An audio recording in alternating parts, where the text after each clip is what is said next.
Hey guys, how are you all? Welcome back to my channel. Today we will see what if Naruto met Sasori in a Akatsuki meeting. If you enjoy, then please like, share and do comments.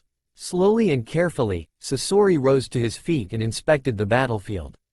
No, that wasn't right. It wasn't a battlefield so much as a monument to his defeat. A plain of broken puppets mocking him with its existence.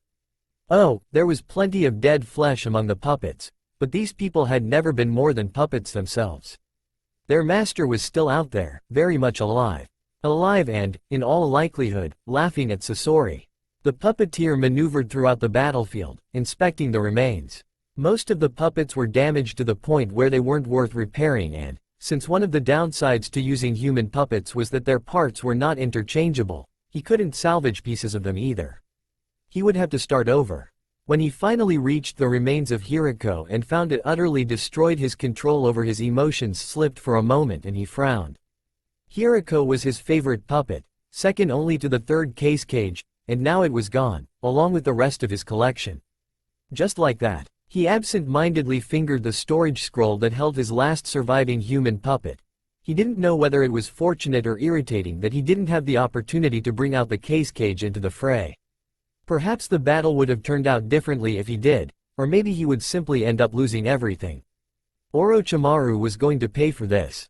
Not that he could get back at the man in the foreseeable future. It would take years to replenish his collection even under ideal conditions. As much as he wanted to track down Orochimaru immediately, he had no choice but to admit he had no chance against the man right now. And besides, the battle nicely illustrated that Sasori's battle strategy has a major weakness when employed against Orochimaru, an over-reliance on poisons. Sasori didn't consider it much of a weakness till now. No one had ever survived the poison he coats his weapons with. Even Hidan could be effectively neutralized with it.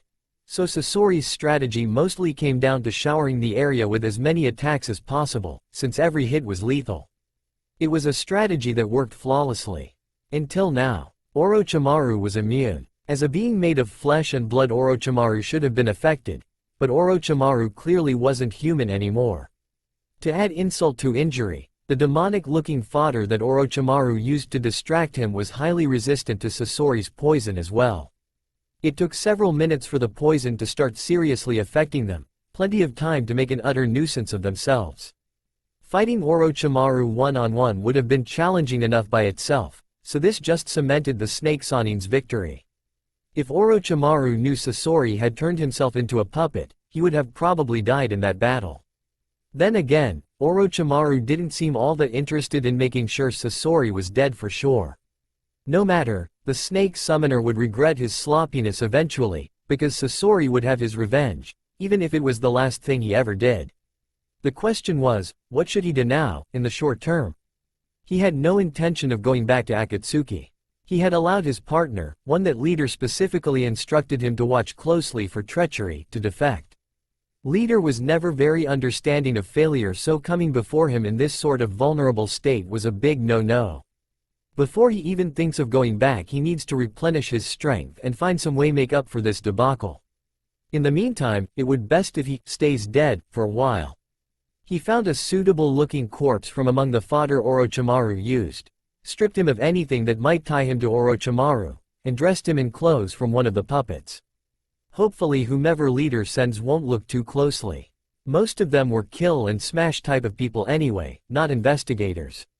He took the Akatsuki ring off his finger and put it on the corpse. The ring was technically supposed to be impossible to remove, except in death. But Sasori didn't have any flesh for the ring to bind to, so he could remove it as he pleased. As far as he knew, no one knew this, so this setup should look pretty convincing.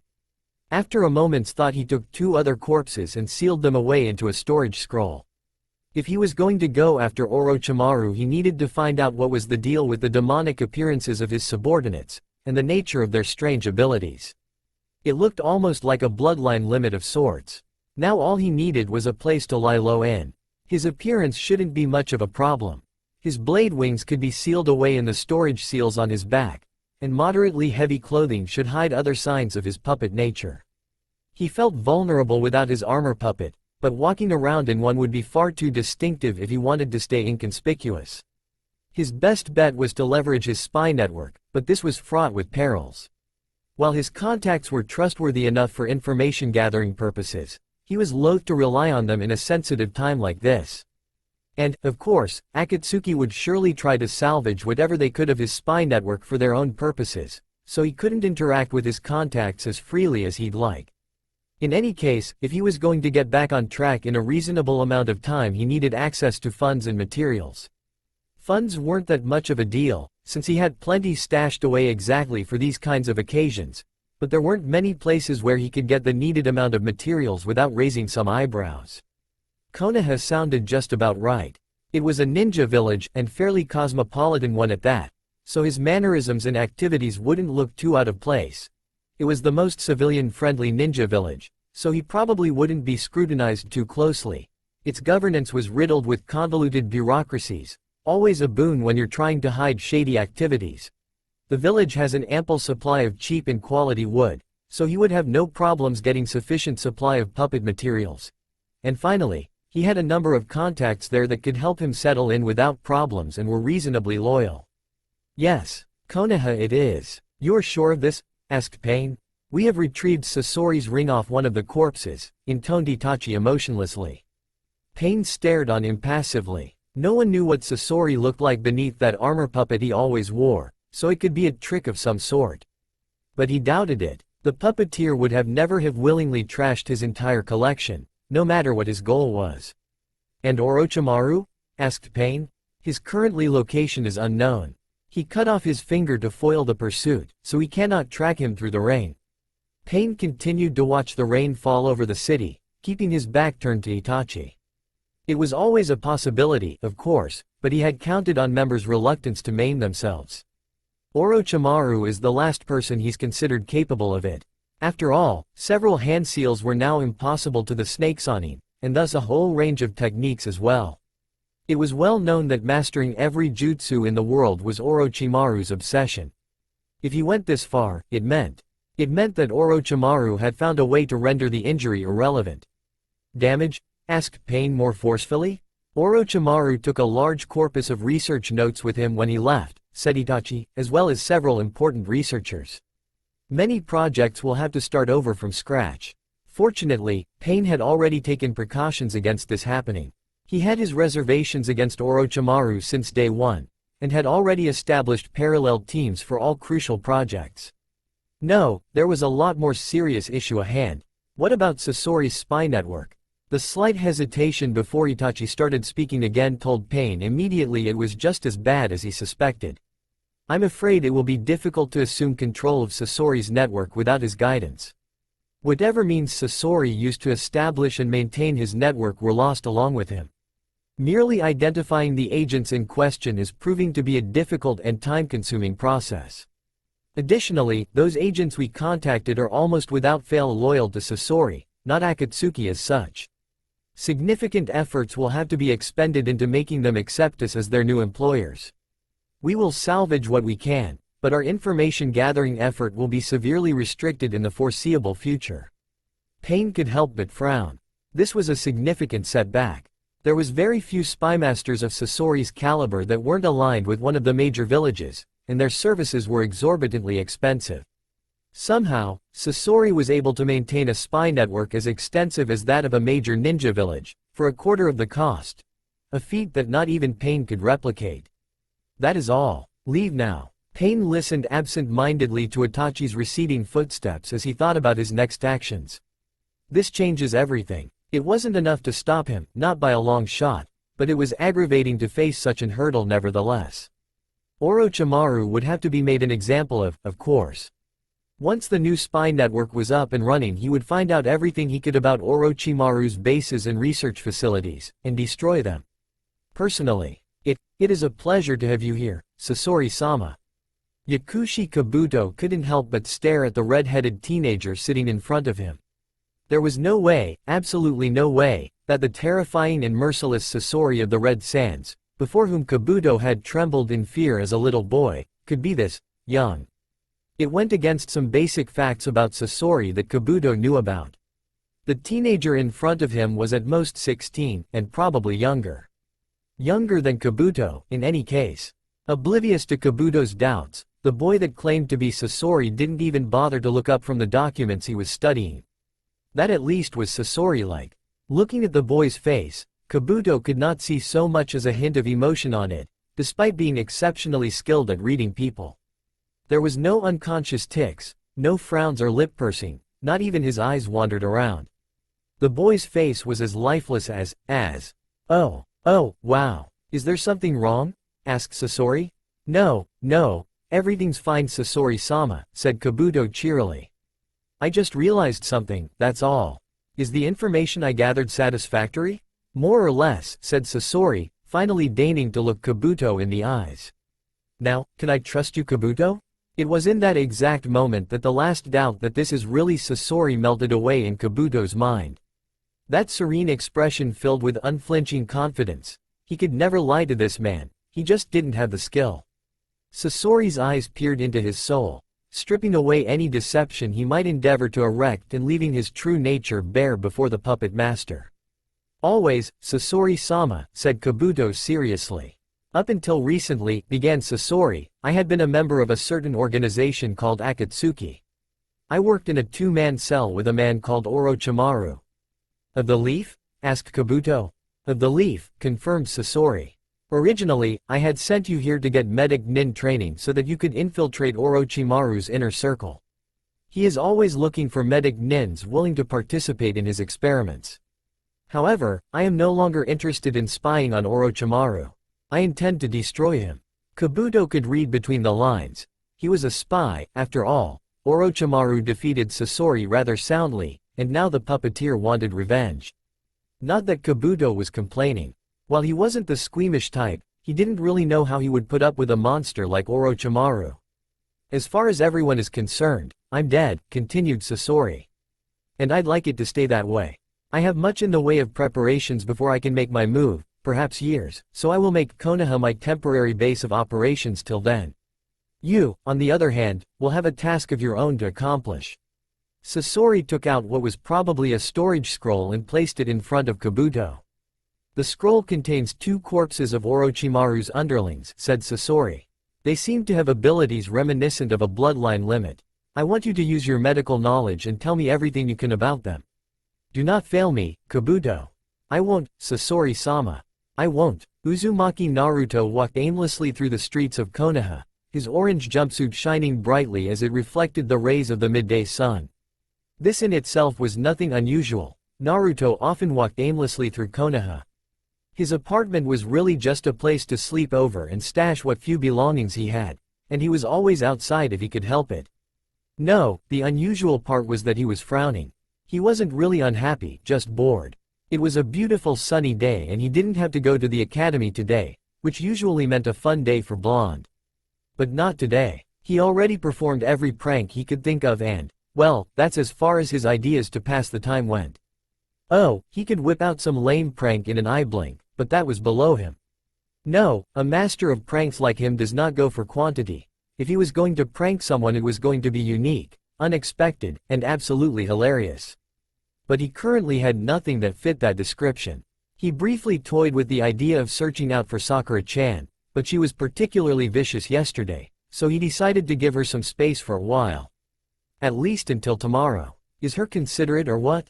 Certainly more than Sasuke. So anyway, now he was thinking about what to do with himself.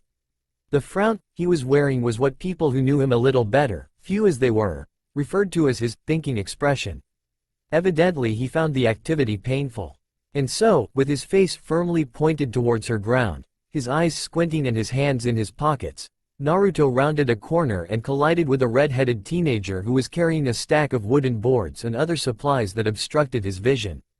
Both of them collapsed on their backs, and Naruto yelped as one of the boards fell on his leg. Naruto scrambled up in the blink of an eye, surveying the situation. The redhead was already up and dusting himself off, so no damage done. That was good, because Naruto just knew it would be his fault if the older boy was injured in the accident. His satisfaction deflated a little when he noticed a spilled bucket of brown paint nearby. The other boy also surveyed the situation, not sparing a single glance on Naruto. Well crap, the boy mumbled under his breath, no doubt thinking Naruto couldn't hear him. Over the years Naruto had noticed he had a lot better hearing than most people, but that was something he kept to himself. It's amazing what one can find out when people think you can't hear them whispering from the other side of the room. Hell, listening in on conversations was the main way he found out anything. Naruto began. Sorry about that. I was thinking and wasn't paying attention. The redhead shook his head dismissively, still not looking at Naruto, and began picking up boards. Naruto's blood began to boil. He hated being ignored. He started picking up boards to help the other boy and trying to establish eye contact along the way. When that didn't work, he started talking. "Hey Red, what are you doing with these things anyway?" asked Naruto as he handed the last of the boards to the other boy. "I'm opening a new shop in Konoha," the other boy said evenly. "The building was in pretty bad shape, so I was going to change some floorboards and repaint the place." "Oh," said Naruto. "You know, you look a bit young to be a shop owner." "What kind of shop is it anyway?" "Ninja supplies." "Really? You know, I'm studying to become a ninja." "You don't say," the older boy said serenely. "I thought ninja are supposed to be aware of their surroundings at all times." "What do you?" Naruto stopped when he remembered colliding with the other boy just a few moments ago. "Ah, that was a one-time thing. I'm pretty awesome actually. Just you watch, I'm going to be Hokage in a few years, the best Hokage in the history of Konoha in fact. Or my name isn't Uzumaki Naruto." "Believe it." The redhead finally deigned to look Naruto in the eyes. The older boy had the most serene expression Naruto had seen in a long time, and Naruto had to fight the urge to look away from the soul-penetrating eyes boring into him. In his life, Naruto only met three sorts of people. Those who clearly disliked him and were constantly putting him down. People who were uncomfortable around him, like he was going to swallow them whole if they take their eyes off of him. And people who were friendly and supportive his dream. The redhead before him was none of those things. His face portrayed a sort of calm confidence that told Naruto he doesn't mean a damn thing to the older boy, one way or another. It was a novel and unsettling feeling. "That's a pretty grandiose proclamation," the redhead said. "What exactly do you base this opinion on?" "It's not an opinion," protested Naruto, regaining his senses. "I am going to be the next Hokage and that's that." "Oh," said the redhead calmly.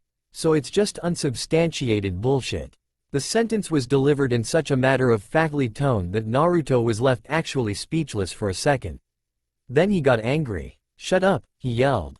"You don't know anything. I know that you're making assertions with no proof to back them up, insisting that your feelings on the matter should trump any amount of facts or common sense to the contrary. If you can't present your point of view any better than that, then why should I believe you? When I become Hokage, you'll be sorry for mocking my dream." Tried Naruto again. "You'll be sorry. Everyone will have to admit they were wrong about me and acknowledge me as, what the hell is so funny?" Naruto was fuming. He didn't know what it was about the red-headed teenager that made his teeth grind, seeing how he had his dream dismissed by plenty of people before, but something about his tone and manner of speaking just made him want to punch the guy in the face. And now he was laughing at him too. The redhead finally schooled his expression again. "You really are delusional, aren't you? It takes more than a high position in the official hierarchy to earn people's respect. A Hokage is instated into the position because they are respected, not the other way around. You're just a loud brat who talks big. You could proclaim yourself the king of all elemental countries and nobody would give a damn." "Oh yeah, well you're just a stupid civilian who don't know greatness when he sees it," screamed Naruto. "I'm going to become Hokage and nothing is going to stop me. So there, what do you say now, huh?" People around them didn't even stop to stare, going about their lives as if this was a regular occurrence. And it was. Naruto had to admit it wasn't the first time he yelled something like that in the middle of the street. The red-headed teen, however, didn't scoff or sneer at Naruto, or react in a way that the blonde would expect. He didn't commend him on his will of fire, like the old man would, or wave him off out of annoyance like most civilians. Instead his face suddenly got completely and utterly serious. "You're such a petulant child," the redhead said calmly, and then simply turned and went on his way, leaving Naruto behind. Naruto had heard a lot of insults in his life. He had been called a failure, an idiot, a no-good brat that will never amount to anything, a dope, dead last, public disturbance, and worse. And yet, few of those affected him the way this simple sentence did. There was no trace of hostility in the other boy's voice as he said them. No underlying sense of superiority. It was as if the other boy truly believed Naruto deserved to be told this.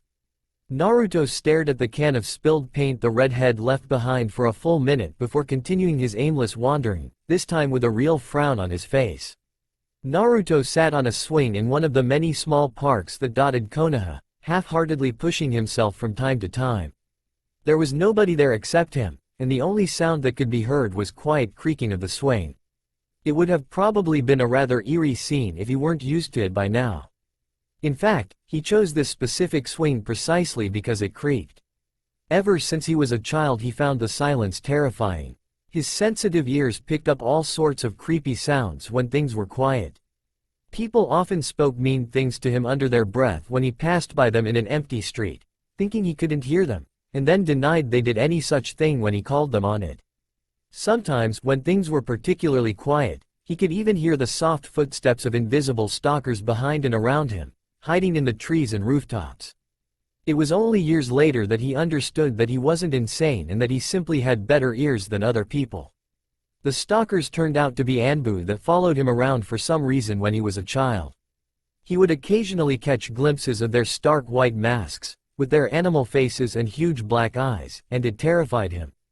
These evil spirits haunted his childhood nightmares every time he closed his eyes, and it was years before he found out they were just ninjas sent to protect him. Even today, he still resented the old man somewhat for not telling him about that, and for laughing at him when a particular encounter with Anbu scared him to tears. Jerk. In any case, he was no longer terrified of silence, but he didn't like it. In silence, there was little to do but think, and Naruto didn't really want to think. Thinking inevitably led to an awful lot of questions that nobody saw fit to answer him. There wasn't much point to it, really. The way to succeed was to ignore all who wanted to bring him down and press on regardless how convincing their arguments were. The will of fire, as the old man would put it. Thinking just made you depressed and cranky. So whenever there was something bothering him, he would come to the swing. The rhythmic creaking sound soothed him, allowing him to focus on the creaking instead of pointlessly dwelling on his problems. He glanced at the nearby playground. When he first came here, there was a gaggle of children playing there, but they wanted nothing to do with him, and soon left. Naruto wasn't really bothered, they were stupid anyway. Playing ninja, yeah right, he was going to be a real ninja, so there. It's just that he couldn't help but overhear one boy telling the others that his mother told him to stay away from Naruto, because he was dangerous. It reminded him of his time at the orphanage, when he would overhear other children spreading all sorts of rubbish about him behind his back. It made him so. He clenched the chains tighter in his hands and pushed himself more firmly off the ground. As the creaking got louder and the wind started hitting his face, Naruto could feel his anger abating and his thoughts shifting elsewhere. It doesn't matter. None of it matters. He was going to become Hokage and marry Sakura-chan, and no one will speak such lies about him again. You're such a petulant child. He pressed his feet firmly into the ground and the swing came to a swift halt. This sucks, stated Naruto to no one in particular. This was all the redhead's fault. If he didn't ridicule his dream like that, he wouldn't be depressed in the first place, and he wouldn't give a damn what a bunch of brats think about him. Suddenly his face split into a devious smile and he began chuckling to himself. Didn't the guy said he was opening a new shop? And he needed it painted too? Well, surely Naruto could help out a bit in that regard. It was evening when Sasori came to retrieve something from his shop, only to find the blonde boy from earlier that day painting his shop in pink and yellow flowers.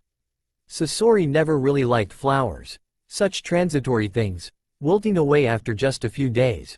But the real issue was that flowery background was not something that any self-respecting ninja supply shop would use.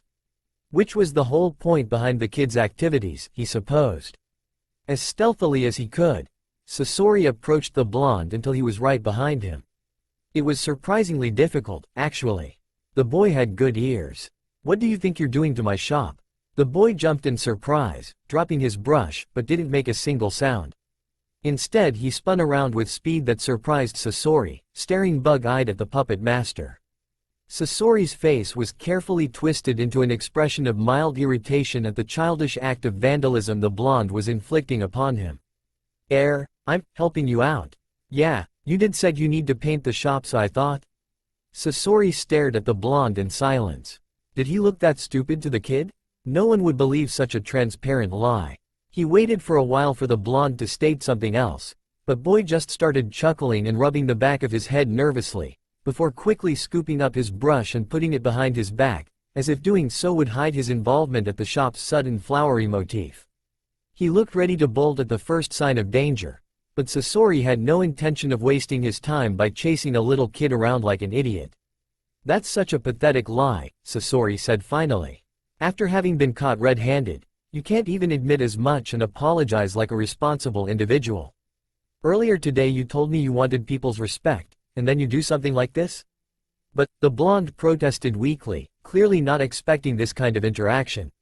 Sasori supposed that curses and threats of physical violence were common responses to something like this, but Sasori would never stoop to the level of swearing, and he didn't do threats, he killed. The kid wasn't quite at the point where Sasori wanted to skewer him without warning and dump his corpse into a nearby river, but he was steadily getting there. But what? Sasori said. You just vandalized my place. You're not getting any respect that way. Vandalism, protested Naruto indignantly. This is art, man. Sasori struggled to keep his temper in check and failed, lowering his face in a threatening manner. The gesture caused the boy to take a step back and take in all available escape routes. Sasori was actually impressed at the clearly practiced reaction, and idly wondered what kind of life the kid lived if he already had an instinct like that.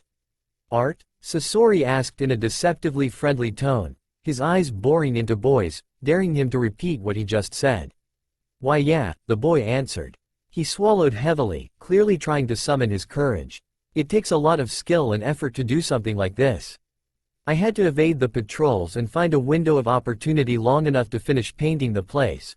Bring enough paint and correct brushes and not be slowed down by everything I carried. Fit all the materials within my budget.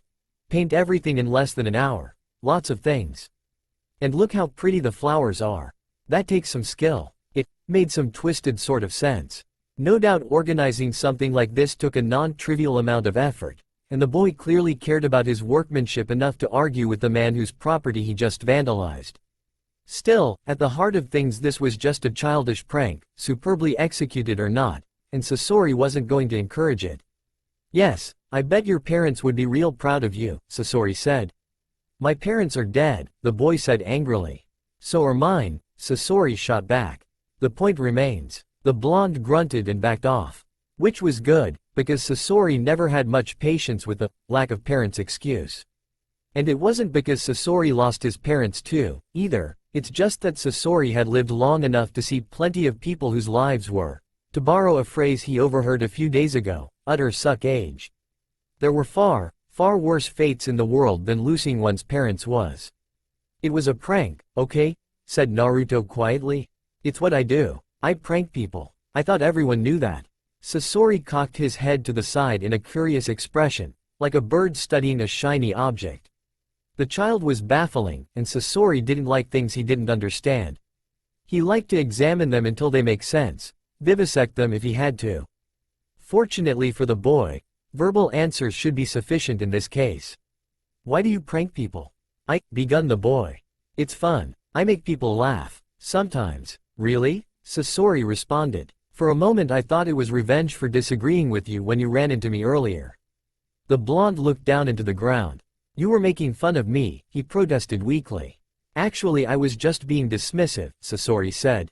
I assure you I derived no fun from berating you. I was just annoyed that some random kid ran into me, spouted a whole lot of nonsense without so much as a word of prompting from me, and then behaved like a spoiled child when I objected to his claims. I am not a spoiled child. Or a petulant one, either. You love to brag, you're easily offended, and you take things personally when there's no need to. That's not what a mature person behaves like. But you dismissed my dream without thinking. Why is it impossible for me to become Hokage, huh? I never said it was impossible, said Sasori, but you'll need to earn people's respect first before you're even considered for the position. That is no easy feat, and you are years, probably decades away from being a viable candidate. Pronouncing your intention to become Hokage to an absolute stranger, without prompting, makes you seem conceited. It would paint just about anyone in bad light, but especially someone like you. A little kid who isn't even out of academy yet. The boy shuffled in place uncomfortably, clearly at loss for a response. I will not give up. Good for you, Sasori said flatly. Now get lost before I report you for this art of yours. Sasori watched the kid as he ran into the night. The child had piqued his interest. From their exchange, and people's reactions, he got the notion that the blonde was famous somehow, yet he had no knowledge of him. He always hated being in the dark of things, so perhaps a small information-gathering endeavor is in order.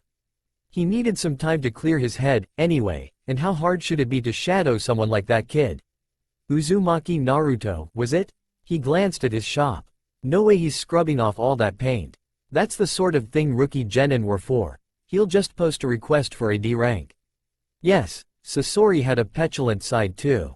Ichiraku's ramen stand was Naruto's sanctuary. If there was any place he considered home, it would be that little stand, with its delicious aroma of ramen wafting through the air, the pleasant attitude of old man Tucci, and the friendly conversations with Ayame. When possible, he would time his visits so that he would be the only costumer and pretended in his mind that they were a family of sorts. So what's on your mind? Ayame asked, leaning across the counter. Nothing, said Naruto. Why? You seem upset. Naruto concentrated on his ramen bowl for a moment to buy time. It's been 3 days and he couldn't stop thinking about the red-headed shop owner. What was the deal with that guy, anyway? The guy just didn't make sense. He shook his head, banishing the thought. He came here to get his mind off the guy. Originally he wanted to talk to the old man, since the Hokage always seemed to have an answer to all Naruto's doubts, but he was too busy this week to meet with Naruto. It was probably for the best. Why should he bother old man because of what some random shopkeeper told him? It was nothing. He was dealing with people like that all his life. Well, not quite like that. There was something strange and unnerving about the redhead, something that made his remarks strike deeper than they usually do, but Naruto couldn't pinpoint it. In fact, damn it, he was thinking about him again. Just people putting me down again, Naruto said. I'll be alright in a couple of days. Don't worry Naruto, you'll show them all one day, Ayame said. Naruto grinned. He knew she was saying just to make him feel better, but he still appreciated the thought behind it. Damn right they will. It just gets me down every now and then, but I can handle it. Uzumaki Naruto can't be defeated that easily. He talked with Ayame for a while, with the old man Tucci occasionally dropping into the conversation to deliver some of his own advice. They were supportive, like always, and Naruto soon found himself in a good mood again. He wished he could afford to come here every day, or better yet, that he had someone like this waiting for him when he came back to his apartment. Instead, the only thing that waited for him was silence. But he couldn't afford to think like that. At least the apartment was 10 times better than the orphanage had been. At least the apartment was warm and dry, unlike the alleys and sewers he slept in for 2 weeks after he ran away from the orphanage. At least the nightmares that haunted him in the apartment were all in his head. He finished his last bowl, paid for his meal, and waved the Ichirakus goodbye. He knew it was about time to close down the stand, even if neither Tucci nor Ayame come out and tell Naruto to get lost so they can go home. They were too nice for that, but Naruto didn't want to inconvenience them. He didn't really want to inconvenience anyone. So why did so many people go out of their way to inconvenience him? One more question that had no answer and was pointless to think about. He maneuvered the streets without really paying attention, every nook and cranny of the village already memorized. After a 10-minute walk he reached his destination, a small mixed goods store that was about to close soon. Good, his timing was perfect. He pushed the door and walked in without sparing a second glance to the cashier. Sometimes the store owners gave him trouble, but never when he came in a few minutes before closing. Nobody wanted to argue for 30 minutes when they could just grit their teeth, play along, and go home for the day already. He scanned the shelves quickly, taking things that looked safe. Buying food in stores was always a gamble. Every once in a while he would get terrible stomach pains and fevers after eating food he bought from them. It wasn't consistent, and it was never lethal, so he couldn't really accuse them of trying to poison him intentionally, but the fact remained that buying anything that could be easily tampered with had cost him dearly plenty of times. On top of this, he had to keep in mind that electricity went out randomly in his apartment for hours at the time, so any food he left in the freezer tended to get spoiled if it was at all spoilable. The Fire Country wasn't named such for nothing, and all that heat did very bad things to any meat or dairy products every time he would get an outage. As a consequence, he only bought factory-packed, hermetically sealed products that could withstand the heat well. Instant soups and ramen were the core of his diet, supplemented by milk and an occasional basket of fruit the old man had people bring him. And besides, he didn't really know how to prepare anything more complex than various instant meals, and the instructions were always really tiny and used all sorts of funny words that Naruto didn't understand. As he exited the store and started walking home, he heard a sound to his left and stiffened momentarily. All day now he has been hearing things, like someone was stalking him, but the sounds were too sporadic for that. It was his childhood all over again. He shrugged and continued on. Probably just a cat or something. It's been a week since Sasori started shadowing Uzumaki Naruto, and he had to admit that the blonde was definitely more than he expected. Being a Kyuubi Jinchuriki would have been interesting enough in itself, but the boy lived a life as interesting as befits his status as the container of the nine-tailed fox. Just avoiding being seen was a chore, since the boy had more than just good hearing, it was positively supernatural in scope. Stealth wasn't really Sasori's specialty, so it took constant effort to be as silent as he needed to be, but fortunately the boy wasn't too paranoid. In the end, Sasori enlisted Kabuto's help, under the pretense of it being a punishment for snickering at the store's new motif, in order to procure the academy records and observe the boy during lessons. Superficially, the boy was an utter failure. An atrociously bad student with a penchant for immature pranks and an unhealthy obsession with his female classmate, utterly devoid of social intelligence and possessing of incredibly grating manner of speech. Most people would say, and had said, in front of the boy sometimes, that the boy was hopeless. Sasori wasn't most people. What he saw potential. The spars organized by the academy, as well as an occasional vivid report by one of the instructors, showed that the boy had excellent spur-of-the-moment planning and often came up with unconventional, but effective tactics.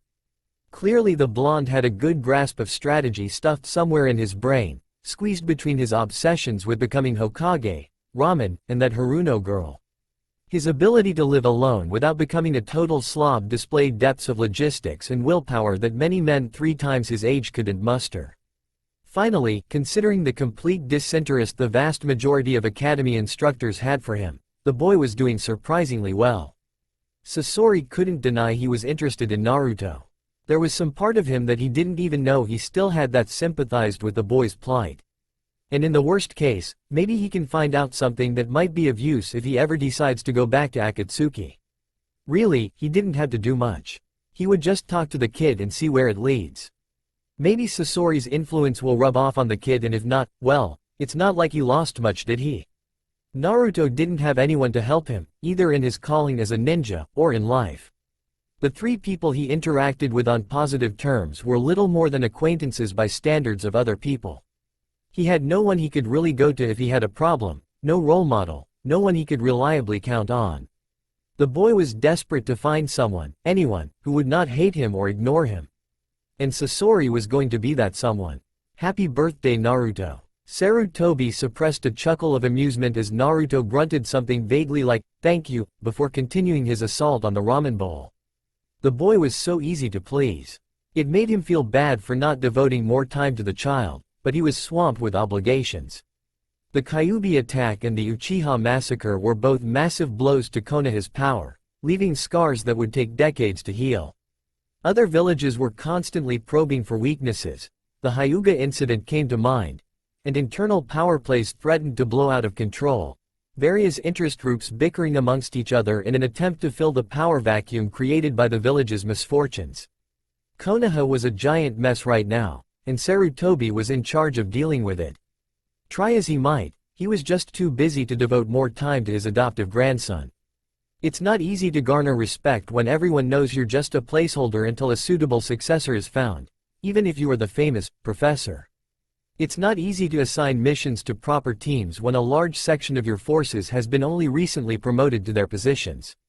It's not easy handling diplomacy in an increasingly hostile world. It's not easy spending time with your family while not shirking from your duties to the village. And on top of all that, he had to find time to visit Naruto? Well, he did. Once every month or 2. Surely no one could ask more of him?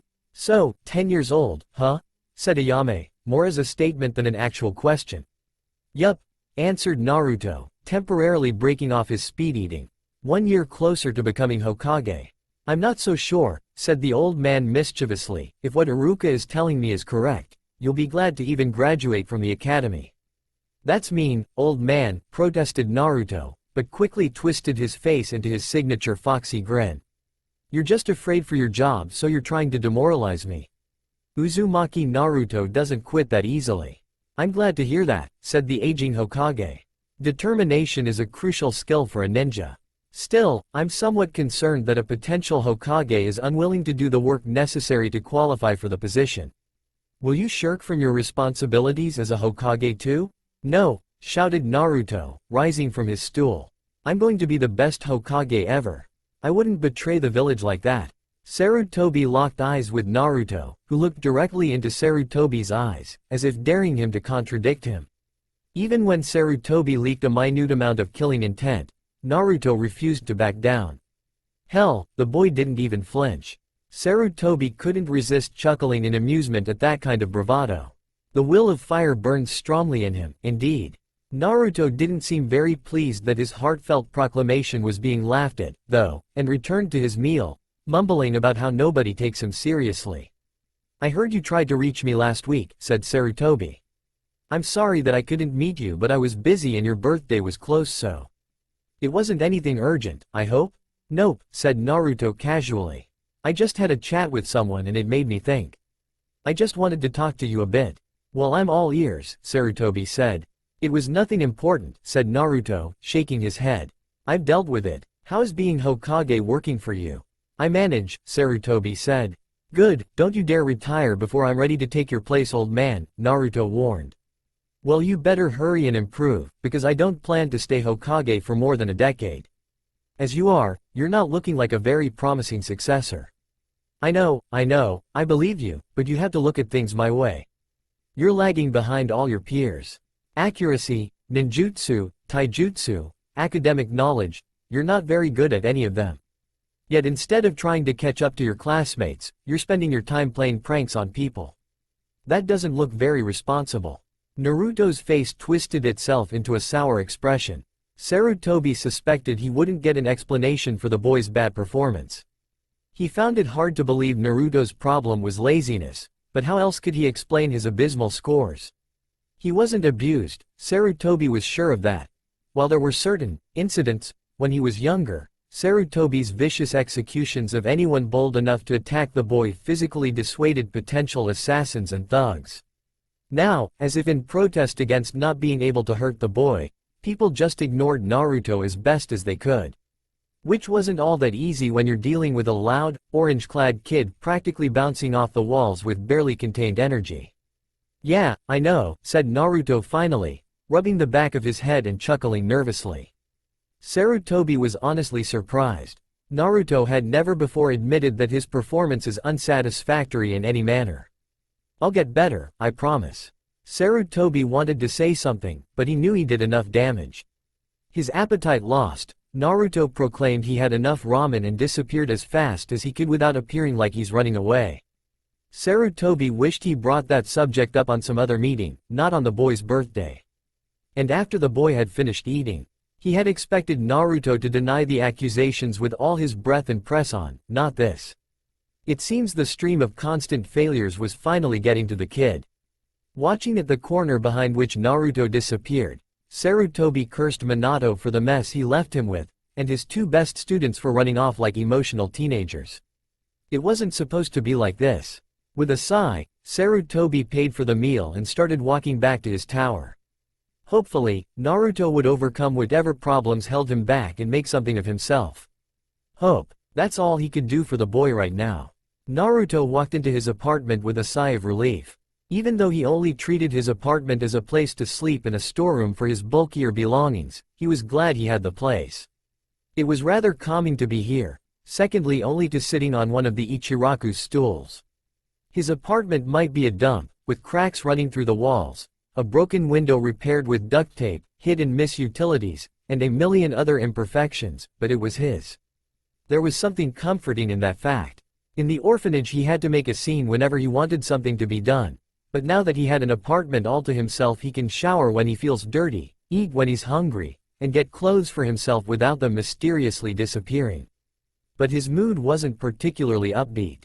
Even the old man thought he was a failure. That had really struck a nerve. Being told you're doing badly by a jerk like Iruka is one thing, and altogether another to have that pointed out to you by someone whose opinion you hold in very high regard. He knew that in the end he would make the old man proud by becoming the best ninja ever, but that didn't make the meantime any more pleasant. He went to the bathroom to get a nice calming shower, but the water still wasn't back. He'll have to nag the landlord again. He went by the window, inspecting the potted plants he rescued from the dumpsters around the city. He was slowly nursing them back to health, but they were still sickly looking. Without a second thought, he took his last bottle of water and distributed it to the thirsty greenery. They need it more than he does. What exactly was he supposed to do? Nobody wanted to spar with him, everyone always called him stupid when he asked questions, and he was sick trying to get the clone jutsu to work.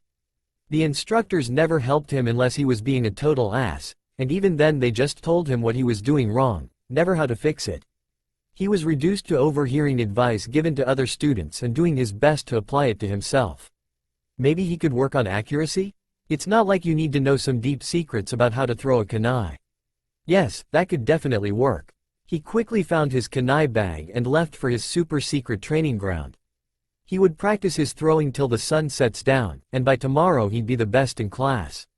He'll be better than Sasuke Teme, and then Sakura-chan will like him. He chuckled to himself as he added details to his fantasy. Yes, that's exactly how it's going to be. He was rudely wrenched out of his fantasies when he came to his training ground and found it taken. Well, not exactly taken.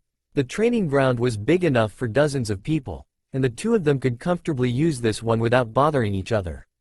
And the other person wasn't exactly rude. He or she was just sitting in the shade of the tree, reading a book. And the training ground wasn't really his. Legally speaking, it was just abandoned. But Naruto cautiously approached, and the identity of the intruder became more defined. It was Red, as Naruto came to think of him, the red-headed teenager whose shop he decorated a week ago. Not really someone Naruto wanted to meet again. Naruto approached with mild apprehension. But Red appeared totally oblivious to Naruto's presence, serene expression plastered on his face. No greeting, no remarks, no nothing. Naruto debated internally whether to say something and initiate conversation, but decided against it. It wasn't the first time he'd gotten silent treatment, and besides, he kind of deserved it this case. So Naruto did the same thing the red-headed teen did. He ignored the other's presence. He took a kunai out of his bag and started abusing the targets in the distance. He did it for hours. He threw kunai after kunai, again and again, switched to shuriken and back to kunai again, until his shoulder was sore and he accidentally slashed his pinky. He wasn't getting any better. The blasted things missed, veered off their intended flight path, and bounced off targets. By the time the noon sun shone directly on the training ground, Naruto was sick of it all. His enthusiasm completely sapped. He kicked the remaining kunai and called them stupid, but found that inanimate objects were unmoved by his insults. Dragging his feet and pouting to himself, he flopped down under the nearby tree. He just couldn't understand what the problem was. He couldn't really be that bad, could he? Suddenly, Red got up from his tree, picking up Naruto's scattered shuriken and kunai, turning them in his hand and inspecting them. Naruto observed him with intense interest but didn't say anything. When the older boys suddenly began walking towards him, Naruto stood up to face him on equal ground. "Your weapons are of very poor quality," began the redhead. "They're too soft, improperly sharpened and poorly balanced. Whoever sold you these cheated you. You'll never get better as long as you use them. They're not even good for training." For several seconds, Naruto's mind was blank. He tried processing this new knowledge, but it just didn't mesh with his accepted worldview. The merchant who sold him those was so nice. Nice people don't do stuff like that, do they? He couldn't have possibly meant to sell him faulty merchandise. Whoever sold you these cheated you. There was no ambiguity in that sentence, no straw that Naruto's mind could grasp for in order to interpret it in a positive way. Naruto hanged his head, and he paid premium price for those too. "I can't get any better ones," Naruto stated. "Why not?" asked the Red in a curious tone. Naruto's mind exploded in anger. Why not indeed? He could confront the clerk about this, couldn't he? He could hand him to the old man, couldn't he? But he already knew the answer. He didn't like it, but deep down he was aware of it. The shop owners don't like me, said Naruto, locking eyes with the stranger. That was it, really. It's not just that they didn't respect him or refused to acknowledge his existence. They actively disliked him. They were going out of his way to inconvenience him, and him alone. They would continue to do so no matter what he did. After our clash that night, said Red, wrenching Naruto from his thoughts, I took it upon myself to find out what I can about you. You are a very notorious person, Uzumaki Naruto. Naruto's face fell. Here we go. One more person who heard the stories about him and decided they don't want to be anywhere near him. He should just pick up his stuff and walk away, but... Oh, what the hell. You bet. Everyone knows about me. I am Uzumaki Naruto, Konoha's #1 prankster and the future Hokage.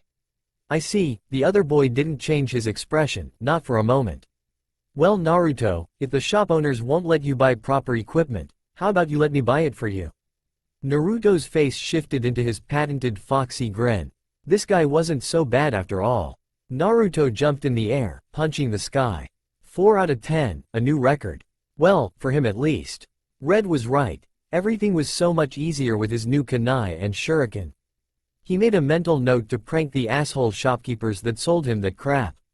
Multiple times. Say, Red, are you a ninja? The red-headed teenager seemed to mull it over for a second, which confused Naruto immensely.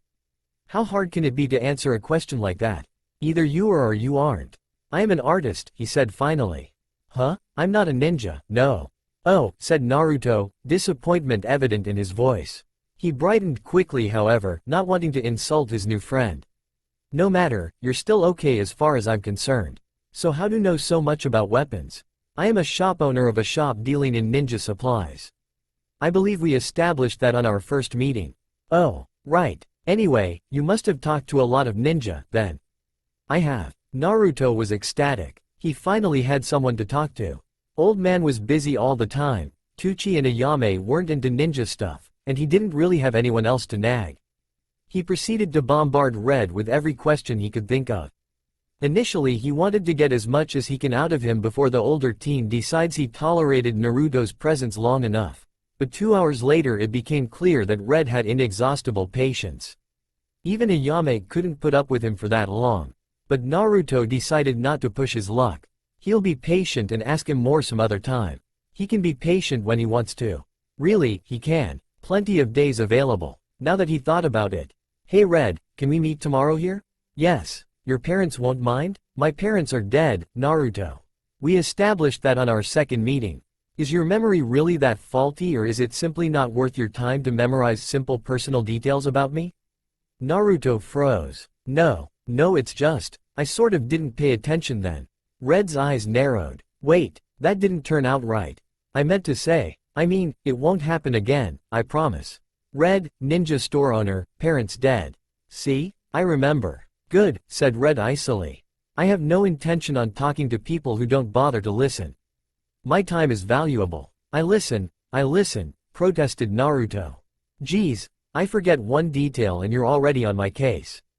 Anyway, I'll see you tomorrow then. You won't be sorry for helping me. You'll see, I'm going to be the next Hokage and... Will you give it a rest already? Said Red. You want to be Hokage, I get it. You told me that 27 times already. I counted. Must I resort to drastic measures to make you stop? Naruto puffed in annoyance. His new friend didn't seem to care much for his heartfelt proclamations. He didn't get annoyed with him like everyone else, but he didn't share his enthusiasm either. He was just there. It was enough. And then he screamed at me for 5 minutes because I couldn't name the 5 major elemental nations. Can you believe that? Yes, said Red flatly. It's common knowledge. 5-year-olds know it. Fire, earth, wind, water, and lightning. If I were the instructor I would have brought the world map into the classroom and anyone who couldn't name every single nation on it, major and minor, would be thrown out of the academy. Naruto stared at Red in disbelief. This wasn't the reaction he expected. But, how am I supposed to know that? Nobody tells me anything. Naruto? Yes? Can you name the 5 major elemental nations now? Naruto opened his mouth but caught himself. His usual bullshit responses to these sorts of questions tended to piss Red off. He stayed silent, trying to understand why Red asked him that. "I just told you their names less than a minute ago," said Red after a few seconds of silence. "It's 5 measly words. Name them." Naruto racked his mind, but he just couldn't remember. He didn't pay attention. "Nobody tells you anything because you don't bother listening," Red said finally, breaking the uncomfortable silence. He rose from the ground and dusted himself off. "Where are you going?" asked Naruto in a panicked voice. "Home. I think we should take a week-long break from our meetings." Naruto paled. "But why?" Red gave him an icy look. "I am sick of saying things to you only to have to repeat them again a mere hour later.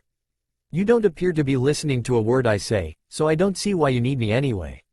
If you're not interested in hearing what other people have to say, you might as well talk to a rock." "No, it wouldn't," protested Naruto. "I listen and all, it's just. And let's not even mention your alleged sense of humor," continued Red. "Oh come on," Naruto protested. "You know that was funny. Things like that are funny for all of 5 minutes, then they become annoying." "Well fine, I'll stop being funny. You happy now?" "No change there, you were never funny. That was my whole point. But anyway, now we come to an especially grating part of your personality, your tardiness. You were 30 minutes late today. That's the second time in 4 days that you left me waiting." "I told you, my alarm clock is faulty," protested Naruto. "Then replace it," said Red. "I hate waiting and making people wait. I came on time and I expect you to return the favor. In any case, all these things are just specific symptoms of your general inability to take things seriously. We're taking a break from our meetings and I suggest you put some thought into your attitude towards me, because as it is I see no point in spending time with you." Naruto watched as Red walked away, his mind blank.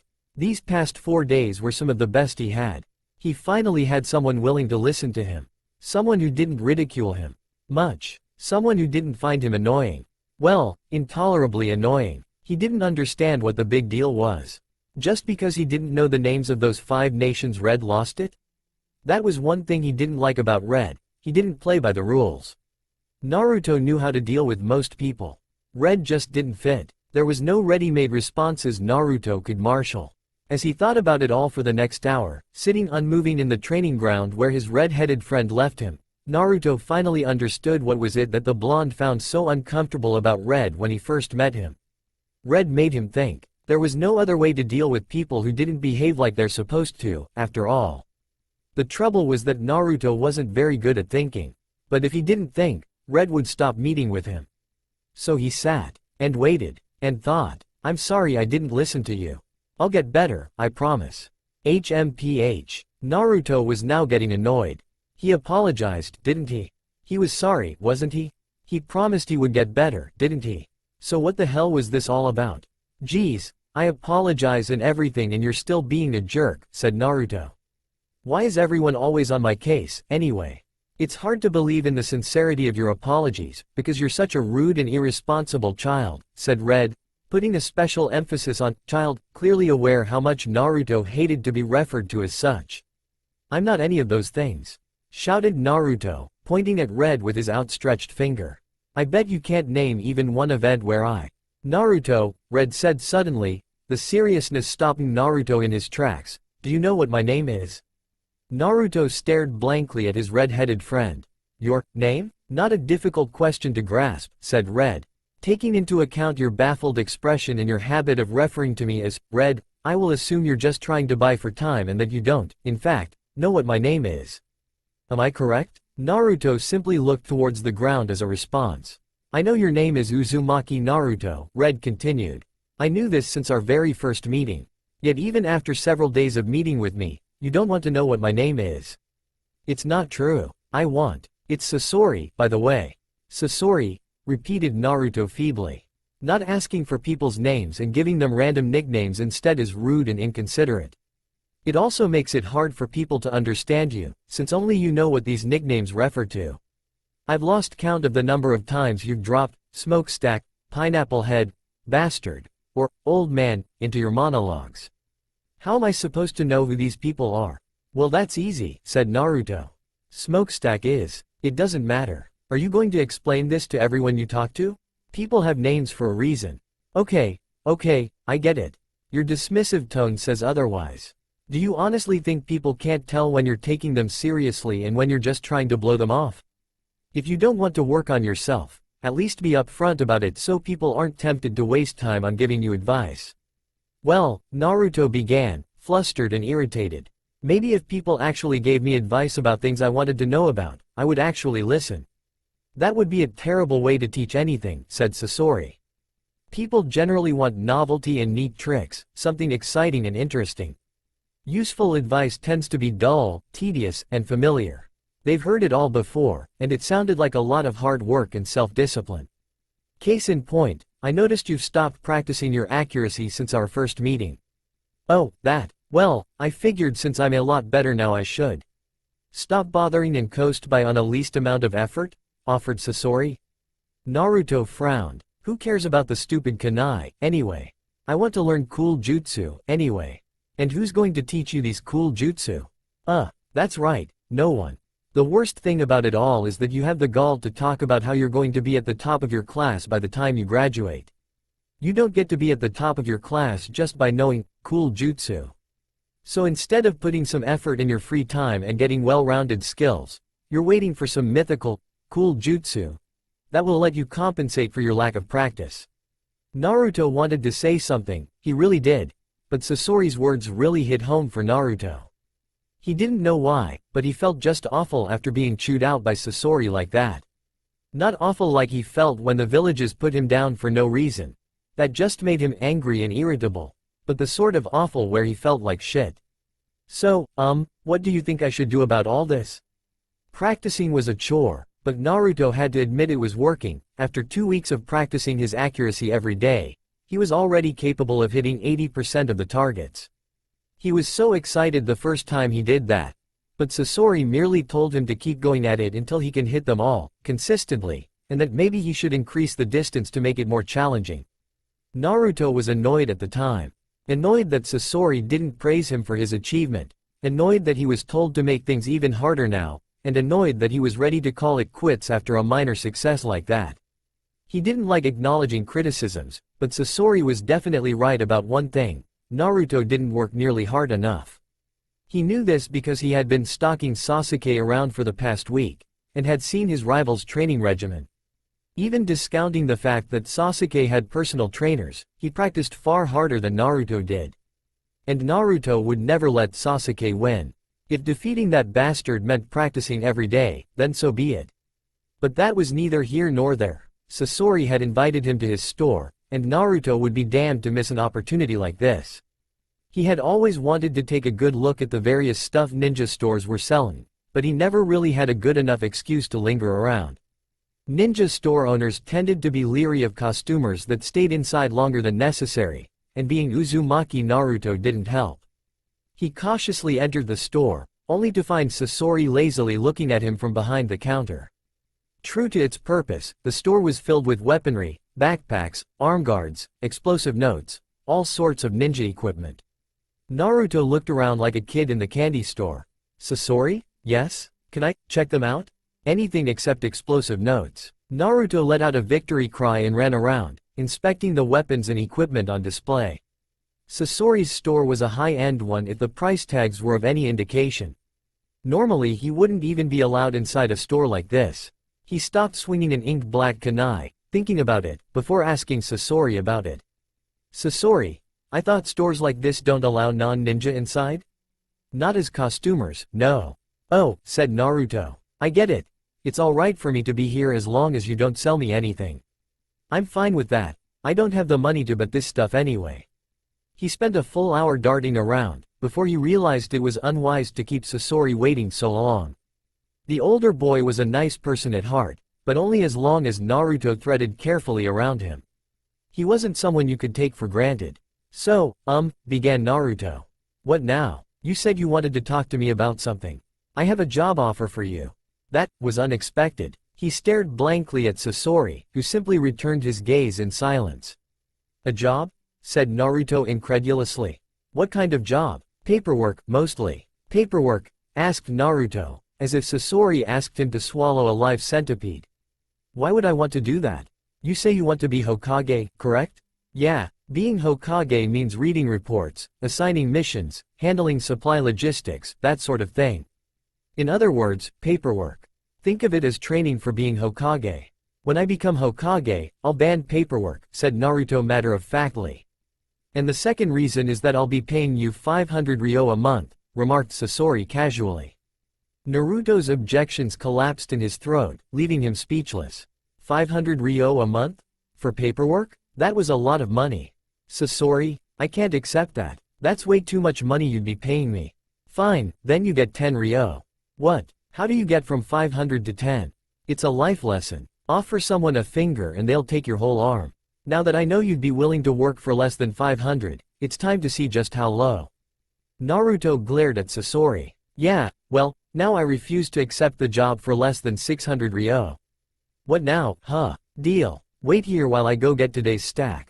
Naruto tried to mentally digest what just happened here. Did he just accept to do paperwork, of all things? As Sasori returned with a huge stack of paper, Naruto concluded that yes, he did. He considered arguing about it, but 600 ryo, he could use that money.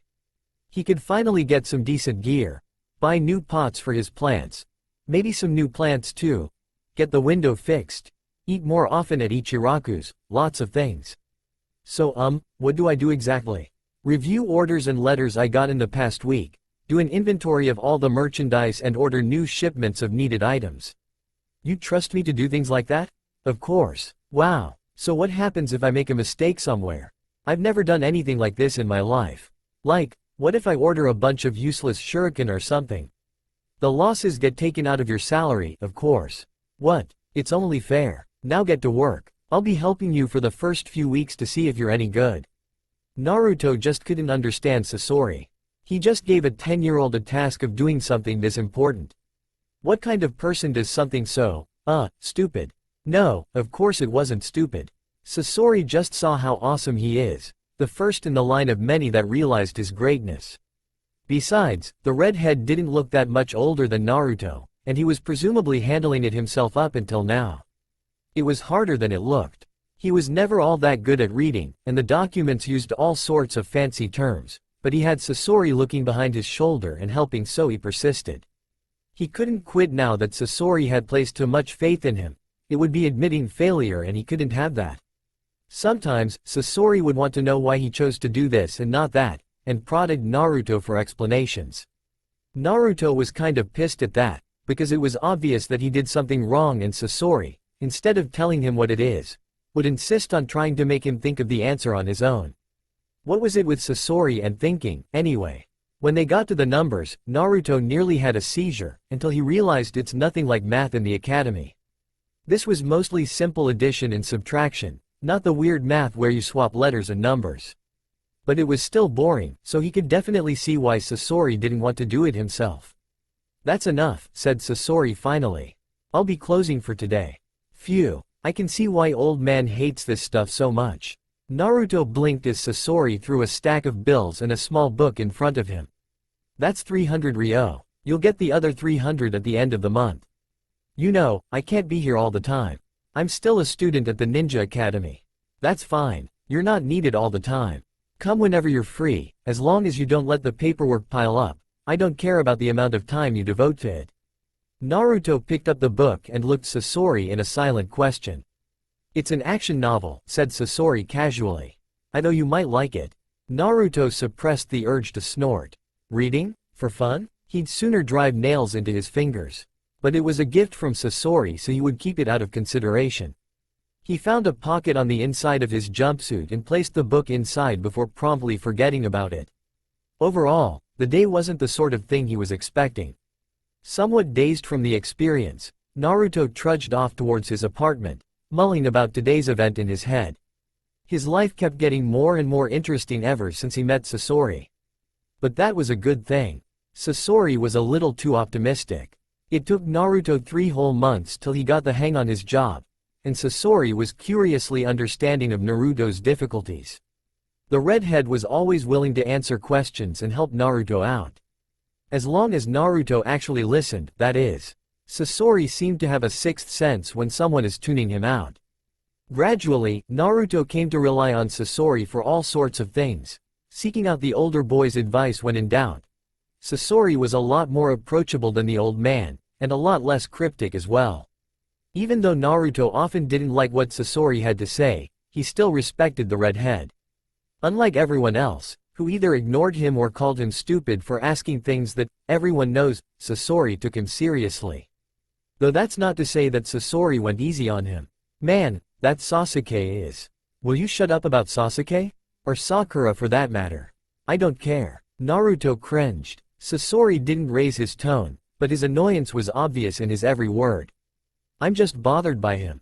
Everyone likes him so much just because he's an Uchiha, Naruto mumbled. It's not fair. He doesn't even care about any of them. You don't care about your classmates either. What do you mean? Naruto screeched mutinously. I care. About Sasuke and Sakura. Everyone else is beneath your notice. If you mention them at all, you dismiss them as stupid or weird. With an attitude like that, it's no wonder I'm your only friend. If this wasn't Sasori's usual manner of speech, Naruto would have been insulted. As it is, he just resisted the urge to scream at his red-headed friend. Sasori didn't care. Every time Naruto started screaming about something, Sasori just told him to stop being a child, and Naruto would feel like the biggest idiot in the world. So instead he took several deep breaths and locked eyes with Sasori. They don't like me. Neither do Sasuke and Sakura. Naruto gritted his teeth. Sasori just didn't understand. Sakura is his friend. When they were little she was an outcast like him. All the other children teasing her about her forehead, of all things. Forehead. Her forehead was beautiful. So he helped her out one day, and they played games in the park together. She was nice to him. It went on for a week, until she came to him one day and told him her parents won't let her play with him anymore. And then she found a new friend in Ino, and they started obsessing about Sasuke and he was left behind alone.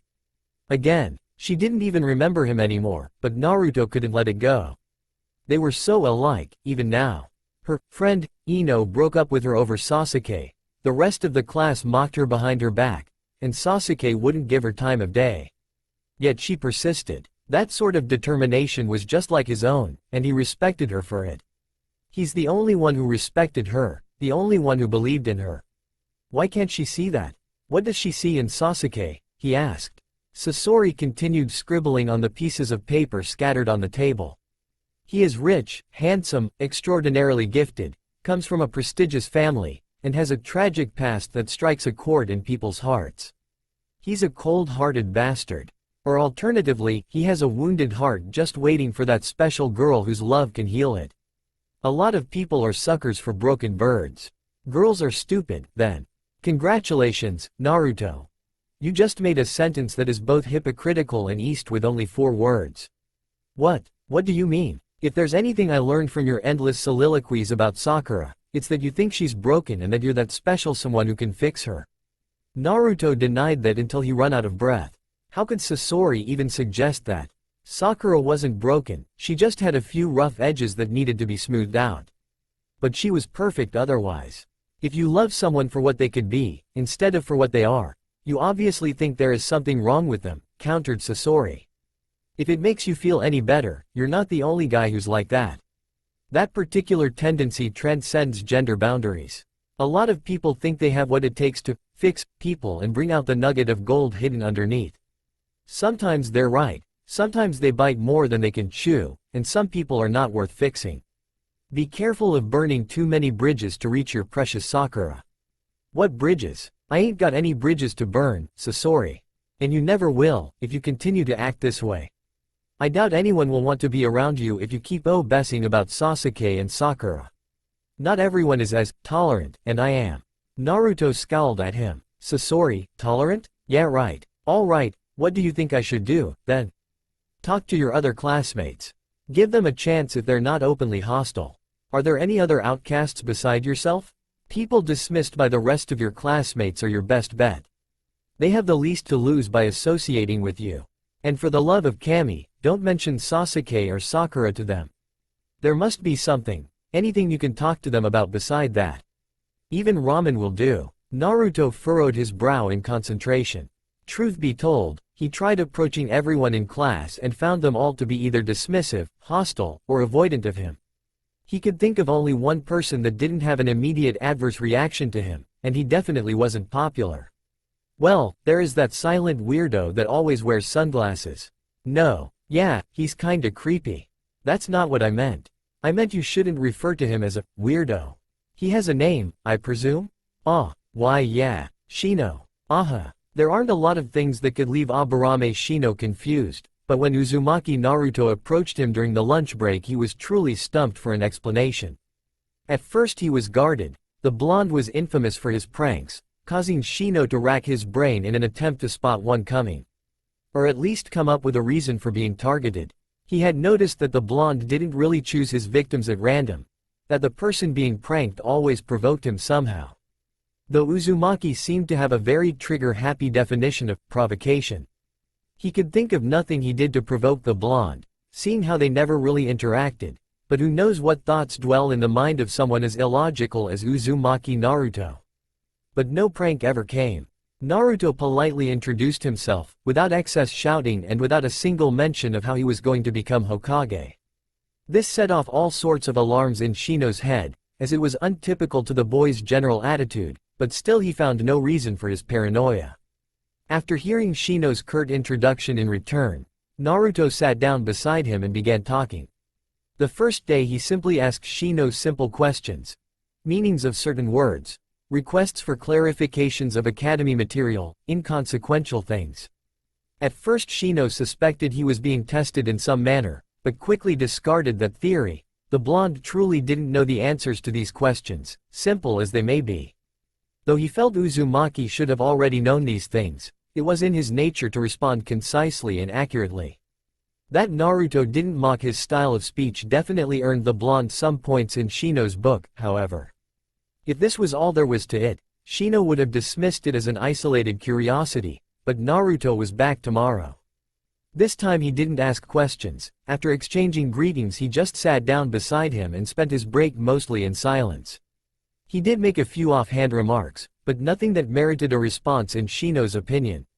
He was back the next day. And the next. And the next. Sometimes he asked questions, sometimes he talked about things, sometimes he just sat beside Shino in silence. He didn't talk about being Hokage, didn't mention Uchiha Sasuke or Haruno Sakura.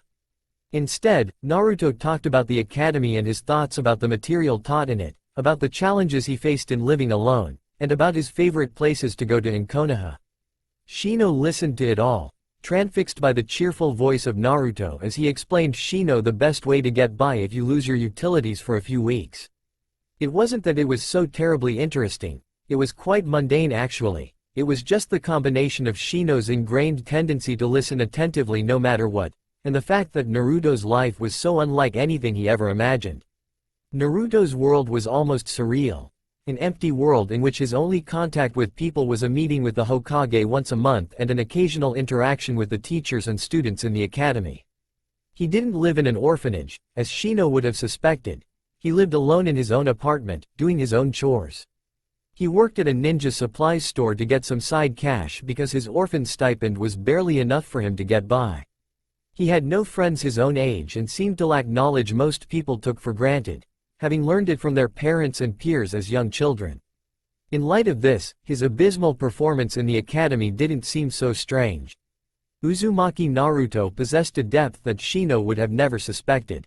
What's more, Shino suspected that he was the first person Naruto told this to. This sort of gesture of trust was rather moving to the Aburame, and he found himself compelled to share some facts of himself in return. Which led to an uncomfortable realization. Shino found himself strangely reluctant to reveal his Kikai to Naruto. Due to his social isolation, Naruto was probably the only person in the class who didn't know about them. Would Naruto have approached him if he knew he houses a colony of insects in his body? He had grown to like the blonde over the last few days, and the thought of his potential friend leaving in disgust was mildly upsetting. Of course, he had no intention of being a friend to someone who couldn't tolerate his allies, and his father had already talked to him about other people's reaction to his Kikai at great length, but he still felt reluctant. But since Shino was a man of logic and not instinct, he broke the subject to Naruto. He had gotten a lot of reactions to his Kikai in the past, but, "That's so cool," was not one of them. As weeks went by, Naruto came to a startling realization. Sasori was not only interesting but educational as well. He always knew that Sasori was knowledgeable about ninja, but man, did he knew a lot.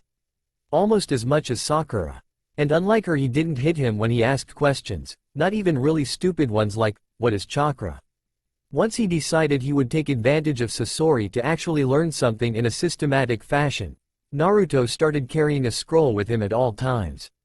Whenever he didn't understand something, he wrote it down so he can remember to ask Sasori later. Suddenly, everything made so much more sense, and he was no longer the only one who didn't get it. He knew all major clans in Konoha and quite a few of them from other ninja villages. He could name all nations and their major cities, and point to them on a map. He knew what chakra is and what are the strengths and weakness of 5 basic elements. He could list the abilities of every major bloodline and clan from around the elemental nations. Some of that was not required knowledge by the academy, but Sasori told him it was an embarrassment for a ninja to not know these things, and if Sasori said he should know it, Naruto was inclined to listen. It wasn't much really, but for the first time in his life he didn't feel like an utter idiot when listening to academy lectures. And since Sasori was so much more interesting and educational than academy instructors, Naruto tried to skip classes to learn from Sasori, which earned him a visit from the Hokage. "Hello, Naruto. Care to go to Ichiraku's with me?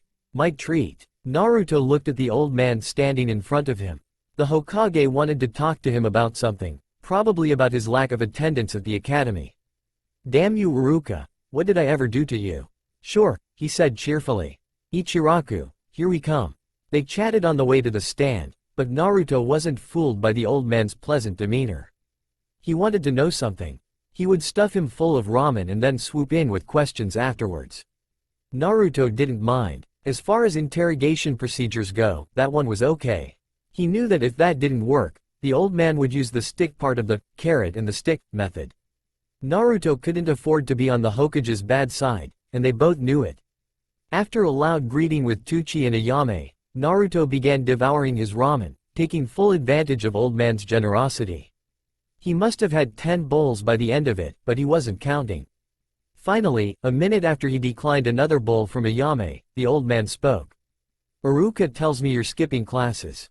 Iruka is always complaining about me. I was sick. I can always tell when you're lying, Naruto." "Sick of his classes, that is." Old man sighed. "I thought you'd try harder." "Isn't that what you told me?" "But I am trying," complained Naruto. "Didn't you look at my scores? I got way better, didn't I?" Old man nodded solemnly. "Which is strange, you'll admit. How exactly are you getting better by skipping class? Your accuracy improvement is particularly rapid, almost like you were holding back before." "I wasn't holding back. The shopkeepers sold me defective kunai so they weren't flying straight and tended to bounce off when they hit. I bought new ones and now I'm getting better." For a few moments, the Hokage seemed at loss for words. "I'm sorry to hear that, Naruto. I promise you, if you give me the name of those shopkeepers all." "That's okay, old man, I don't want to cause trouble." "For me, you mean?" asked Sarutobi with a small smile, his eyes closed. I overhear people. They don't like you hanging out with me. If you start messing with shopkeepers for me, you'll get both of us in trouble." "I'm sure they'll get what they deserve."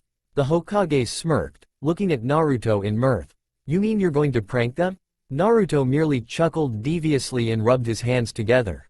"So how do you get the shopkeepers to sell you honest equipment now?" the old man asked. "I just pay more attention to what I'm buying now," said Naruto with a shrug. It wasn't a lie. Before, he didn't actually know he was getting cheated. The shopkeepers told him they were selling him special kunai, which he assumed meant extra cool. He resisted the urge to scowl at how idiotic he's been. "What about the written test? You actually scored higher than Shikamaru this time." Iruka was quite surprised. Naruto frowned. Why was old man so fixated on Iruka? It's true that Iruka had become better than he was at the beginning, but that's hardly saying much. The day before the exam, Iruka had reminded him, and only him, about the upcoming test, much to the mirth of the entire class. If he had really cared about him, he could have done that after class, instead of humiliating him in front of Sakura and others. And even if Iruka is somewhat okay, he's only one teacher among dozen. "Old man, do you know why every Hyuga has those freaky eyes of theirs?" Sarutobi blinked. "Of course, the Byakugan. I didn't, up until 2 weeks ago. Nobody saw fit to answer me when I asked. Naruto met the old man's eyes, but he couldn't decipher what the expression on Hokage's face meant. He never knew how much he should tell the old man. The Hokage had enough of his own problems, and Naruto was never very good with words anyway. Naruto, I'm not sure I understand, the Hokage said carefully. When I started with the academy, I could barely read properly and I didn't know a lot of things everyone took for granted. And every teacher, including your precious Iruka, ignored me no matter what I did. Iruka is several years too late, fired Naruto back immediately. How am I supposed to understand what he's talking about when he actively sabotaged me when we were learning fundamentals? Old man was looking somewhere in the distance, seemingly ignoring Naruto. He remained silent for a few seconds. So what's behind the improvement, then? Did you find yourself a new teacher? No, said Naruto firmly. It wasn't a lie. Sasori was a friend, not a teacher. I just ask people until someone tells me the answer. That someone being Sasori. Whenever someone brushes him off when he asks for an answer, Naruto marks it down in his scroll and waits till his next meeting with his red-headed friend. It was also good as an intimidation tactic. Academy instructors got a lot more cooperative once he started whipping out his scroll in front of them every time they ignored him. Everyone seemed to assume he was marking down infractions against him. Naruto felt somewhat bad for keeping secrets from the old man, but the Hokage tended to be rather jumpy in these kinds of matters, and Sasori made a really convincing argument that they shouldn't flaunt the fact that they're friends unless it's necessary to let someone know. That way Naruto's stigma won't attach itself to Sasori as well, and no uncomfortable questions will be asked. Iruka will be relieved to hear that. Okay, old man, spill it. What's so special about Iruka? You keep dropping him into conversations, like I'm supposed to figure something out. You know I'm too stupid for that. You're not stupid, Naruto, said the Hokage with a sigh. And I doubt you really think so little of yourself, either. But my point is, Iruka likes you. He wants to help you, and you're not letting him. I know he had some reservations about you in the beginning, but if by reservations, you mean that he hated my guts. Yes, I suppose that's one way to interpret it. And now he suddenly cares about me oh so much. So what changed? Not me. Actually, you've been acting strangely in the past month. Too quiet, and only one prank. It makes people nervous as they wonder what you're planning. That's not what I mean. Why does everyone either hate me or fear me on sight? Why do I always have to prove to people I'm not a demon or something? The Hokage recoiled as if struck, a sight that Naruto only saw once when it came to old man. Naruto, you're not a demon. Don't let anyone tell you otherwise. Naruto looked at his elderly benefactor in confusion. He could tell that the old man knew something that he didn't want to tell Naruto. For that matter, everyone seemed to know it. Except for him. He wished there was someone he could ask. Someone who would not keep this apparently very important secret from him. Someone. Ignoring the strange looks he was getting from the old man, Naruto took out his scroll in a practiced movement and furiously scribbled, "Why does everyone hate me?" in the next row. If there was anyone who would be willing to tell him, it was Sasori. May I see? The old man asked. Naruto gave it a quick thought. If he said no, the Hokage might get suspicious, and Naruto didn't want him looking too closely into him. And it's not like there was anything incriminating on that scroll. He handed it to the Hokage, who studied it wordlessly. You do know you're supposed to go to Iruka if you have questions like these? If I could understand Iruka's explanations, I wouldn't need to write these down, answered Naruto.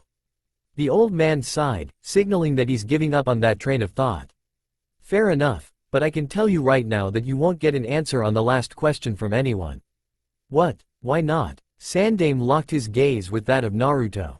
Because I forbade anyone to even talk about it, much less tell you outright, under the threat of death. Naruto's face fell. He felt betrayed. The old man Hokage, the person he idolized, is the one who forbid people to talk to him? Why? He shouted, trying to contain his anger and failing. I thought it would make your life easier. I thought it would allow you to at least interact with the children your age normally. I thought, if they didn't know, they would accept you. But I was being foolish. Even if they didn't need to know why their parents hated you, the very fact they did was enough. And those that didn't learn it from their parents, learned it from the rest of the children. I actually read a few psychology books to see where I went wrong. There is this discipline called group psychology. What is this terrible secret that nobody wants me to know about? Asked Naruto impatiently. You are a container of Kyuubi no Kitsune, the greatest of the Biju. The old man assigned a pair of ninja to trail Naruto after their talk, probably to make sure that Naruto doesn't do anything stupid afterwards. Naruto wasn't sure about their ranks, but they sucked at stealth, or they didn't think putting in an effort was worthwhile for a mere academy student. Naruto, for his part, made no indication he was aware of being trailed. He decided to stay away from Sasori until his new bodyguards stopped shadowing him, but that was okay. He didn't want to talk to Sasori at all right now, while his identity as the jailer of the Kyuubi still weighed heavily on his mind. It was a lot to absorb. He supposed this newfound knowledge made him feel relieved. Yes, it was unfair of the villagers to treat him like a Kyuubi reborn, but at least he knew it wasn't his fault. All this time he feared he really did do something to deserve the treatment he got and then forgot about it or something. Now, he could finally put those fears to rest. It was like a giant weight was removed from his shoulders. Unfortunately, his contemplative mood immediately attracted the attention of academy personnel and his normally avoided classmates. He didn't skip classes, he didn't interrupt the instructors, hell, he couldn't even summon the will to pester Sakura to go out on a date with him. Considering his recent improvement in test scores, this kind of rapid behavior change definitely raised some eyebrows. One of the teachers actually tried to dispel the genjutsu on him to reveal the imposter. Naruto sighed as he ate his lunch at the sling outside the academy entrance. Hopefully this whole thing will blow over after a month or two. He sure didn't intend to stop with his pranks permanently, and he knew he would never ace the written exams. His source of improvement was Sasori, but Sasori had practical knowledge about ninjas, while academy exams focused on inane historical curiosities, famous names, vogue moral proclamation, and other drivel. Something that Sasori cared about as much as Naruto did. Nevertheless, his recent improvement was enough to make him second to last for the first time ever. It was kind of surreal actually, finally not being the worst student. He supposed he shouldn't have been surprised when Shikamaru confronted him during recess. You just had to do it, didn't you? Naruto peeled his eyes from his sandwich to look at the annoyed-looking Shikamaru. Well, more annoyed-looking than usual. Shikamaru was usually grumpy when he had to interact with anyone but Choji. Wha? The last week's test. You just had to get better suddenly, didn't you? Iruka called my mother the next day to tell her how even you were starting to take your education seriously, and I'm being, quote, left behind in the dust. It has been 3 days and she's still nagging me about it. Do you have any idea how troublesome that is? Naruto just bit into the sandwich, making him wait while he chewed and consequently annoying him. No one liked to be ignored, not even a lazy ass like Shikamaru. To his credit, the boy patiently waited for an answer without a single complaint or a snide remark. So Iruka is finally picking on someone else for a change, Naruto said finally. You don't have a bossy mother to be upset by Iruka's remarks, he insisted. Naruto frowned. You say it like it's a good thing. I'd love to have a mother nagging me, you know? Shikamaru seemed lost for words for a moment. He stood there for a few moments in complete silence, as if wanting to continue the exchange, straining Naruto's always thin patience. Probably as a retaliation for Naruto's insistence of eating in the middle of conversation. So how did you do it? I thought you were an idiot. Naruto pouted. Shika, everything you've said to me so far has been mean. Are you trying to start a fight with me? Peef, you haven't won a single fight in your life. I'm just saying you're being troublesome. Now I have to score higher on the next exam too. Naruto was just about to start shouting at his mentioning Naruto's abysmal fight record when he remembered Sasori's advice about being honest about yourself. Really, Shikamaru was right. He did suck at fighting. He'll have to sit down one day and think up a way to remedy that. Expecting Uzumaki to fail on purpose for your benefit is highly unreasonable, said Shino, having silently approached behind Shikamaru's back. More so considering the hostile approach you applied to this conversation. Shikamaru jumped to the side when Shino started talking, startled by Shino's stealthy approach. He looked like he was about to say something, but then mumbled that it was too troublesome and left. Naruto, for his part, was ecstatic that someone stood up for him. First time ever. He didn't know that Shino actually cared about him. Now that he thought about it, Naruto had been avoiding Shino for the past few days. That wasn't very nice of him. Thanks Shino. You seem troubled lately, answered Shino, sitting beside him. Naruto rubbed the back of his head nervously. I do, don't I? I just found out a pretty shocking secret about me from the old man. I'm still not sure what to think of it. Shino was silent for a while, but Naruto had learned to be patient with his silences. Shino was not ignoring him, it was just the way his personality and attitude worked. When I'm in a contemplative mood, I always found that a walk through the forest clears my head considerably. I'll be doing some research on my clan grounds today. You're welcome to join me if you're interested. Naruto was touched, and more than a little surprised. While he knew that research was Shino's euphemism for searching for bugs, which didn't sound all that interesting to Naruto, he also knew that Shino was a private person who did not invite people along with him lightly. To think that Shino considered them this close, and Naruto has been ignoring him in the past several days just like he did everyone else, it made him feel really shitty. Of course, he knew that part of Shino's gesture of trust was a desire to find out more about that shocking secret. Shino was an extremely curious person, and this was just the sort of thing to pique his interest. Naruto agreed enthusiastically, causing Shino to visibly relax. Naruto could tell by the way the tension in the boy's shoulders lessened immediately after his answer. Naruto still didn't know how to interpret Shino's subtle gestures reliably, but he was pretty sure what this one meant. The boy cared a great deal about Naruto's choice, and was relieved that Naruto accepted the offer. Naruto shoved the last piece of his sandwich into his mouth and cursed inwardly. He has been taking Shino for granted, just like he did for Sasori in the beginning. He wouldn't do that from now on, that's for sure. Their lunch break spent, Naruto and Shino trudged off in the direction of the classroom in silence. If you ignored Iruka's scolding for not paying attention in class, Naruto certainly did. The day passed without problems. Right now Naruto was trailing beside Shino as they were trudging through the forest. He glanced to his left, trying to see where the ninja trailing after him were. They're not following us anymore, said Shino beside him. Non-members aren't allowed to enter clan grounds without permission unless their mission is urgent enough. Hey, I guess I'm not the only one who noticed them. They're really sloppy. Indeed. Shino walked in silence for a while, but Naruto knew he was itching to continue the interrogation and was just waiting for the sake of politeness. Mostly because he stopped looking at insects around them. So are you going to ask what the secret is or what? Asked Naruto with a grin. Shino slouched his shoulders, aware that he was seen through. I was curious about that, yes. It's an S-class secret of Konoha, said Naruto, and Shino immediately snapped to full attention. I'm allowed to tell whomever I want, but you can't. Do you think you can keep that kind of secret? Hook, line, and sinker.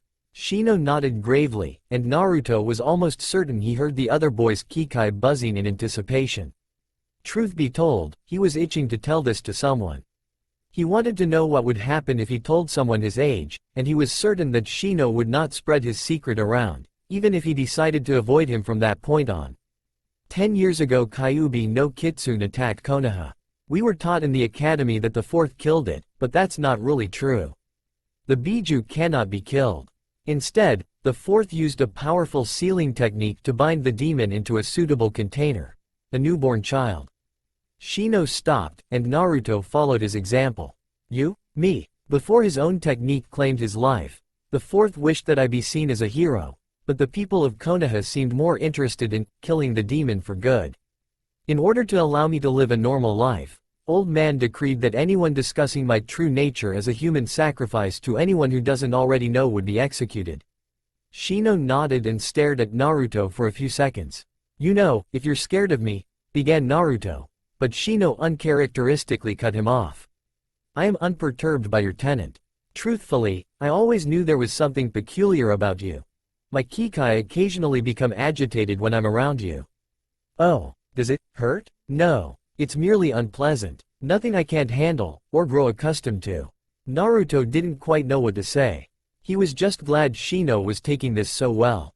It was Shino who initiated the conversation again. The reactions of the villagers to your presence, what are you dealing with on a daily basis? Assassination attempts? No, nothing that obvious. Indirect sabotage mostly. You know, I don't. Shops selling me defective merchandise or overcharging, the library losing my membership card, academy instructors pretending not to hear me when I ask questions, that sort of thing. Shino visibly furrowed his brow as Naruto went further. Nothing that can be easily proven. Exactly. And any attempt to alleviate such hurdles would be seen as deviation from orderly conduct. You have to make yourself a pest to get anything done, clarified Shino. I'm not a pest, protested Naruto. Though I'm not sure how all those pranks factor into this, mused Shino loudly, ignoring the pouting blonde. They're just fun to do. There are better ways to pass one's time, remarked Shino. If I recall correctly, you still cannot perform the clone technique. Because it's impossible. It is not impossible. Even for someone whose chakra levels are as large as yours it. Huh? You have a monstrous amount of chakra. Surely you know that? The instructors measured your capacity when you enrolled in. Suddenly Shino stopped talking and glanced at his blonde friend. They didn't? No. I was only admitted because of the old man's urgings. The examiners just said I have no potential and nothing else. Shino exhaled in a rare show of irritation, though Naruto knew it was not directed at him. What exactly did they tell you about chakra control? Nothing. Everything I know I learned by bothering other students. As I feared. To make the long story short, the larger your chakra reserves, the harder it is to control them. Your chakra levels are absolutely massive. My Kikai bugs could never get an accurate reading on your chakra levels, but they're definitely higher than that of most seasoned ninja.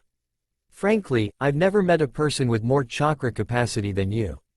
While that will surely prove to be a boon in the long term, right now it undoubtedly makes chakra control difficult. The leaf exercise. I can already do the damn leaf exercise. Shino raised his eyebrows. You do? Then I failed to realize how you cannot perform the clone jutsu. You should already possess sufficient chakra control. Naruto shuffled uncomfortably in place and looked to the ground. It was an unpleasant topic to him. He had tried and tried hundreds of times and failed every time. How should he know what's wrong? Try doing it now, said Shino. Huh? Why? I want to confirm something. Naruto shrugged and started molding chakra. Naruto, stop, interrupted Shino. You're pouring so much chakra into it you're scaring my Kikai. You're overloading the technique. Try again but with less chakra. Easier said than done. Naruto just couldn't use less chakra. After a dozen attempts he decided he would no waste time on it today. It was just too frustrating. I'm afraid I don't possess the necessary expertise to help you in this regard, Shino said. In any case, you should seek out someone to help you, as there is clearly something unorthodox about your chakra coils. Though Shino had diplomatically chosen not to say it, Naruto could hear the unspoken remark. Perhaps the fox has something to do with it. Why is truth always so unpleasant? Still shadowed and unable to do anything worthwhile, Naruto spent the next 3 days preparing a massive prank on all the weapons stores in Konoha that he suspected of cheated him. It involved several buckets of pink paint, a live cow, and a basket of scary hissing beetles that Shino showed him during their little walk. Unfortunately, no matter how cathartic that was, he still couldn't help but think about his recent realizations. His worldview received so many hits recently that it was thoroughly pulverized, leaving a gaping void Naruto was desperately trying to fill with something.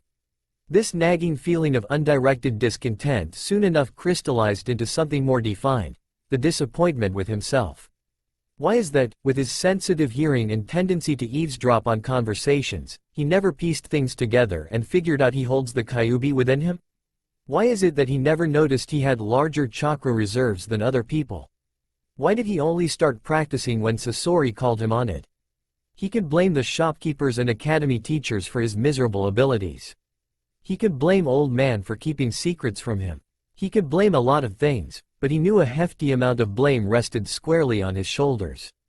He received enough tongue-lashing from Sasori to know that he had numerous shortcomings. He was short-tempered, unfocused, quick to jump to conclusions, a braggart, and didn't pay attention to what people were saying a lot of time.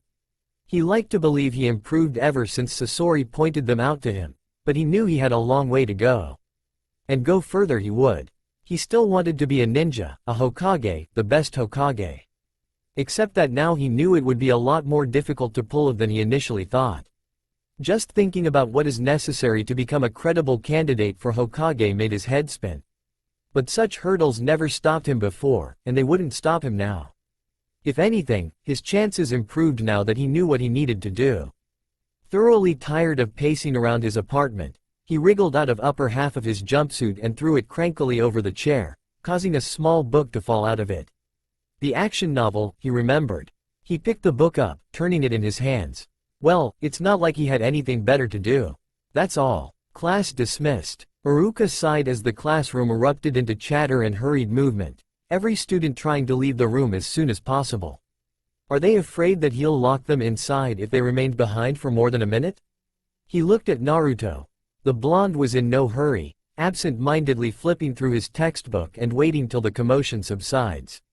How much he changed. Only a week ago the blonde would have been the first one to exit the classroom. He approached the blonde and spoke to him in a low tone. Naruto, can you stay? I need to talk to you. His favorite student inhaled heavily but deigned to look him in the face and nodded. That's good, it meant he still has some respect left for him. Iruka watched as the classroom emptied, Shikamaru exiting last, dragging his feet like an earthworm after the rain.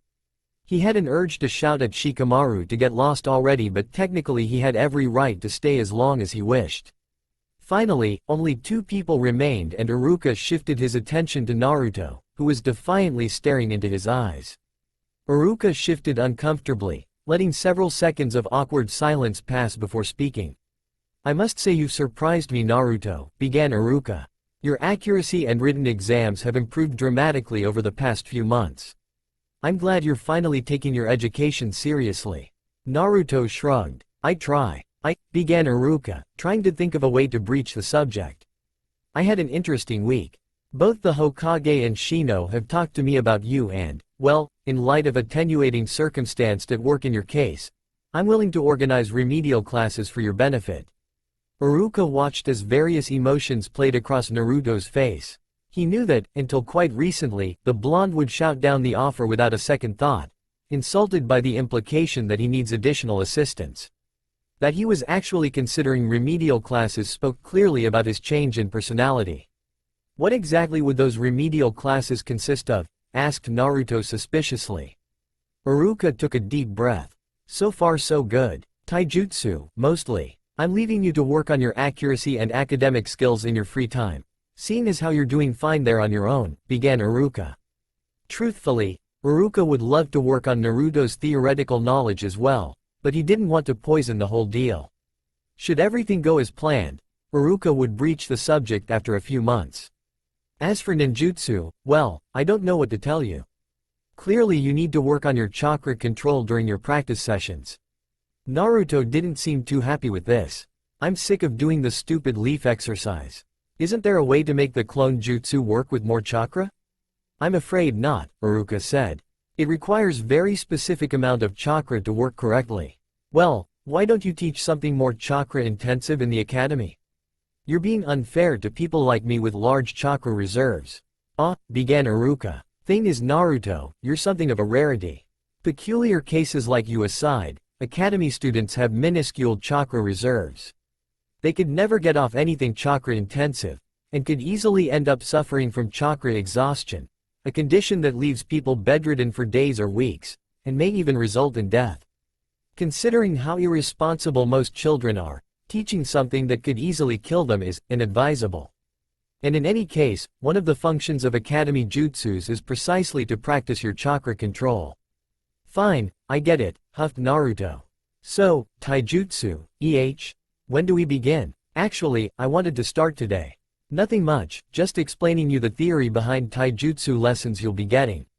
Naruto groaned. Naruto, please. It's important. How? Taijutsu is about beating people up. There is no theory there. That's where you're wrong, said Iruka, controlling his irritation.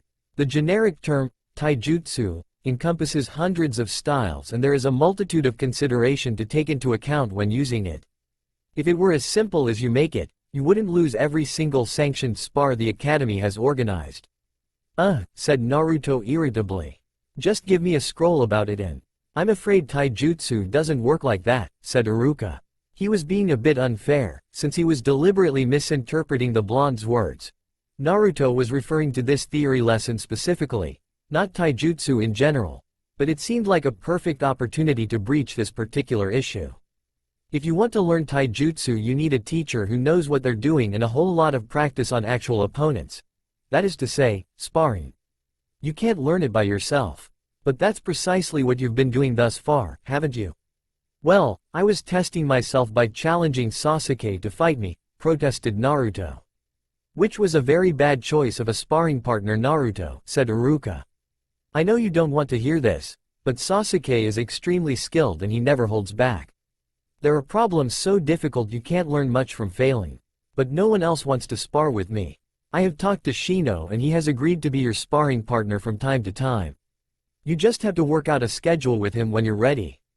Oh, now, since you probably didn't pay attention when this was being discussed, I will tell you the theory behind Academy Standard, the taijutsu style every graduate of Konoha Ninja Academy learns. It's not that bad, so stop making faces. If you're not going to listen to what I'm saying, I'll stop with the remedial classes, understand? Sorry, Iruka-sensei. Please continue. Iruka looked at Naruto with surprise. Did Naruto just apologize? Well, if he knew it would have this sort of effect on him, he would have asked Hokage to tell Naruto about the Kyuubi years ago. Right. Anyway, at first glance Academy Standard is a somewhat weak taijutsu style lacking in special maneuvers, but there is a reason this particular style is taught to every prospective ninja. It can be effective even in the hands of a physically weak person and isn't tied too closely to the person's body build, meaning that almost everyone can learn it. It doesn't have any particularly rigid stances, making the style easy to learn and improvise upon, allowing users to incorporate new moves and stances as they see fit. You yourself are a prime example of the style's robustness and versatility. Even with your abysmal knowledge of it, you were still able to turn it into something relatively effective. The major weakness of the style is that it isn't suited for taijutsu specialists. Dedicated taijutsu users need to find a more specialized style for themselves. But Iruka-sensei, interrupted Naruto, what if I want to be kick-ass at taijutsu? Well, once you become Chunin, you will likely be able to afford a private instructor at whatever style you choose. You will probably be around 15 then, so that will be another plus. What do you mean? Asked Naruto. Taijutsu isn't very effective in the hands of a freshly graduated genin, said Iruka. A 12-year-old has neither the muscle mass nor reach to fight hand-to-hand against adults effectively. Not to mention that at this age you still don't know what kind of body build you will have. Academy Standard will serve you adequately for now. And besides, anything is better than that atrocity you currently use. Naruto pouted, causing Iruka to chuckle at the gesture. So if I can't reach my full potential till I'm older, said Naruto, what about all those people who became super ninjas as kids that I hear people talking about? Ah, said Iruka, gathering his thoughts. Most child prodigies focus on ninjutsu, since developing your chakra is less dependent on age. The only exception I can think of are some Hyugas, but Gentle Fist depends heavily on chakra usage, so it actually further supports my point. Naruto was silent, staring into his desk, clearly thinking heavily about it. Well, that's it, really. It wasn't so bad, wasn't it? Iruka said. We'll start off for real in a week. As he watched Naruto scamper away, Iruka couldn't help but feel a little proud for his blonde student. Hopefully his enthusiasm won't evaporate too quickly. Naruto pushed on the door of Sasori's shop a little more forcefully than necessary, marching into the shop with steps that were intentionally loud and noticeable. Sasori didn't even look at him, instead opting to continue reading his book. It pissed Naruto off more than any insult or disparaging remark. Instead of saying anything, Naruto marched straight to the desk and folded his arms over his chest, looking at Sasori expectantly in silence. He stood there for a full minute, stubbornly refusing to be the one to initiate conversation. I see you finally deigned to show up, said the redhead finally. The paperwork is over there. You got quite a pile to work through today. You knew, didn't you? Said Naruto harshly. Sasori glanced at him. Of course I knew. And you didn't tell me. And what would you do if I had? March into Hokage's office and demand an explanation? Damn right I would. At which point he'd look for the one who spilled the beans. The punishment for which is death. Naruto was immediately silenced. He wanted to say something to deny that, but he had just admitted he'd go to Hokage as soon as Sasori told him about the Kyuubi. Already this conversation wasn't going how he wanted it to. Oh well, he was good at improvisation. Sasori, you aren't a normal civilian, aren't you? What makes you say that? Things. Am I right? Define normal civilian. Sasori. What? It is a rather vague category. Admitted Sasori. Taking time to hang out with me, answering my questions, giving me all that money in a roundabout way. You've been manipulating me all this time. All interaction between people is manipulation of one sort or another. We're all puppets, tugged in this or that direction by the laws of reality, our place in society, and our own natures. I do not harbor any ill will towards you, if that's what you mean. I though we were friends. Friendship is just a mutually beneficial social contract. Wasn't I helpful to you? Well, yeah, but there you go. I can be more helpful still. Naruto narrowed his eyes suspiciously. You said you weren't a ninja. I wasn't lying. I have not officially joined any of the ninja villages. So what can you teach me? Know any jutsu? No. How about taijutsu? I know nothing about it. Damn it Sasori, stop playing games with me. Look, I'm screwed. I need something to give me an edge when I become a ninja. I need help. Your help. Help me out here, will you? Sasori eyed him curiously. I'm surprised. I thought you'd spend at least one more year goofing off before you realized you should take things seriously. Well, if you wanted to teach me something, why didn't you say anything? Protested Naruto. I would have. No you wouldn't have, said Sasori flatly. You clearly had negative outlook on being taught anything and I had no intention of trying to teach an unwilling disciple. Disciple? Yes. Are you interested? Yes. But, if you don't know any jutsu or taijutsu, what could you teach me? Seals, poisons, information gathering, and puppeteering. Naruto thought about it for a minute. A few weeks ago the idea of learning something like information gathering would have been unappealing, but he didn't think so anymore. Knowledge was power and people seemed determined to keep him in the dark. Poisons didn't really mesh with him. He had no idea what puppeteering was, and seals. I thought seals were something only the greatest of ninja can learn. Yes, because they're chakra intensive. Really chakra intensive. And I have huge chakra reserves, finished Naruto. Yes. Which means you can learn to wield seals with no problems. As long as you inscribe the array properly and pump enough chakra into it, it will work. No chakra control necessary, you just have to learn sealing theory. Naruto sported the biggest grin in his life. That sounded absolutely perfect. He heard so much about how powerful sealing was. Hell, he had proof of that on his own belly, and now he'll probably be the only genin to wield such might. And this puppeteering stuff? Sasori gave him a good hard look before reaching into his pocket and taking out a scroll? A small scroll the size of Naruto's finger, which he unfurled and placed his hand on. With a puff of smoke he summoned a doll. A small doll, no larger than a teapot, roughly humanoid. Sasori raised his hand and the doll got up on its feet. Naruto stared mesmerized as the doll took various poses and strutted around the table. Out of the corner of his eye, he could see Sasori's fingers twitching slightly. Naruto chuckled and rubbed the back of his head. That's kind of cool Sasori, I didn't know you play with dolls. I suppose it's good for entertaining girls. The moment the words left his lips he knew he made a mistake. Sasori got up in an instant, his head lowered in a threatening manner. Naruto opened his mouth to apologize but never got the chance. In a blur of movement Sasori flicked two larger scrolls into the air, summoning two creepy, intimidating dolls to his right and left. Before Naruto could protest the left doll pointed at him and its arm split open like a flower from hell, launching a hail of needles in Naruto's direction. Naruto stared mortified, feeling the needles whiz past him, so uncomfortably close, painfully aware that he could do nothing. He was defenseless and would have been killed had Sasori been aiming for real. Because that's what this was, a demonstration. Just a demonstration. The gentle thumps, as needles impacted the wall behind him echoed inside his mind, making him sick in his stomach, but Sasori remained unperturbed by Naruto's obvious terror. The doll's hand furled back and lowered, and Sasori waited for Naruto to calm down and initiate conversation again. This is the art of puppeteering, said Sasori evenly, but Naruto can almost feel the elation in Sasori's voice. He'd gotten a feeling for the older boy's moods over time, just by listening to subtle inflection of his voice and movements of his head. He was practically shouting by normal standards. I am not exaggerating when I say I am the greatest master of the art. Sasori began a lengthy explanation about puppeteering, about chakra strings and hidden weaponry and so on. Naruto made a point to listen carefully, as Sasori obviously cared a great deal about what he was saying and Naruto didn't want to become a human pincushion if Sasori catches him not paying attention. How come I never heard of this, puppeteering?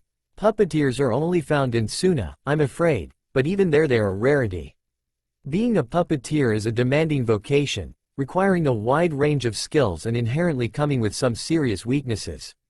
Before I came, most puppeteers used their art purely for entertainment purposes.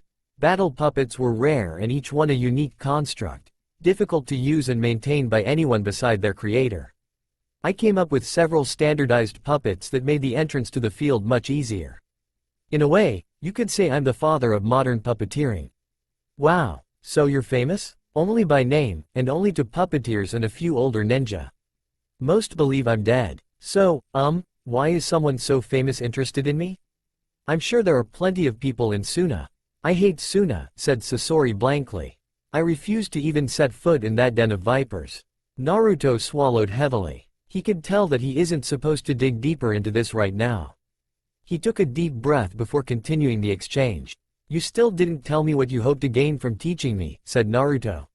What do you get out of this socially beneficial contract? Sasori smiled. He smiled. It made shivers run down his spine. Sasori should never smile. There is something I hope to gain by helping you, but you are under no obligation to return my generosity. When the time comes, I'll call upon your help and you will be free to ignore me entirely. It's a risk I'm willing to take. In the short term, however, my request is very simple. I want to study the seal that binds the Kyuubi in you. Naruto immediately agreed. He had nothing else to offer to the older boy, and it's not like there will be any harm coming out of this, right?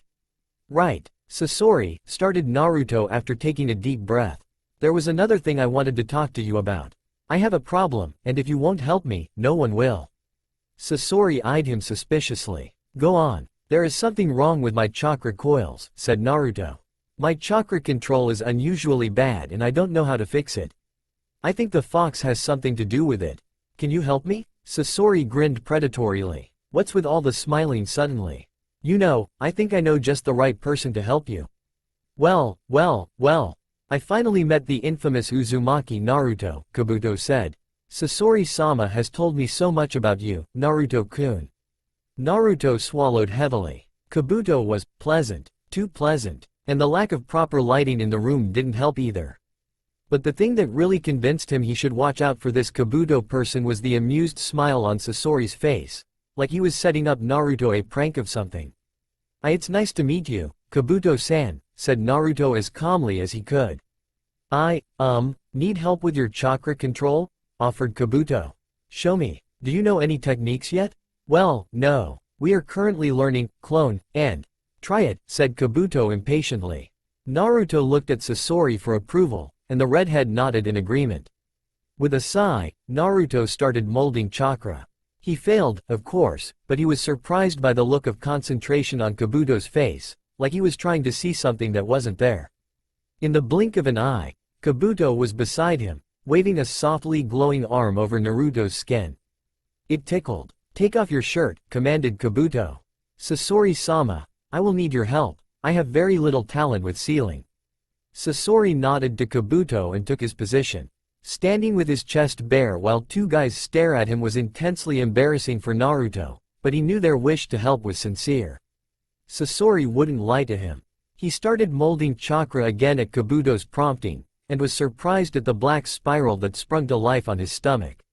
This was undoubtedly the infamous seal that bound the Kyuubi inside him. Naruto watched at the seal, mesmerized, dimly aware that both Kabuto and Sasori were staring at the seal as well. Distracted, Naruto allowed his chakra to surge unrestrained, causing his hands to glow with visible light. After several minutes of this, Kabuto and Sasori retreated into the other room to discuss things. Naruto tried to overhear things without being too obvious, but he only caught glimpses of the conversation. Their voices were rapid and full of unknown terms, causing untold difficulties to Naruto when he tried to figure them out. Once upon a time he would have dismissed things he didn't understand as irrelevant, but now he found himself annoyed and frustrated at not understanding what was being said. He would have to increase his vocabulary. Maybe go to the library again, borrow few more action novels or something. That novel Sasori gave him was pretty good. Finally, they both came back and approached him. Well Naruto, you were right, began Sasori. There is something wrong with your chakra coils, and the Kyuubi is involved. Naruto took a deep breath. He was hoping he was wrong.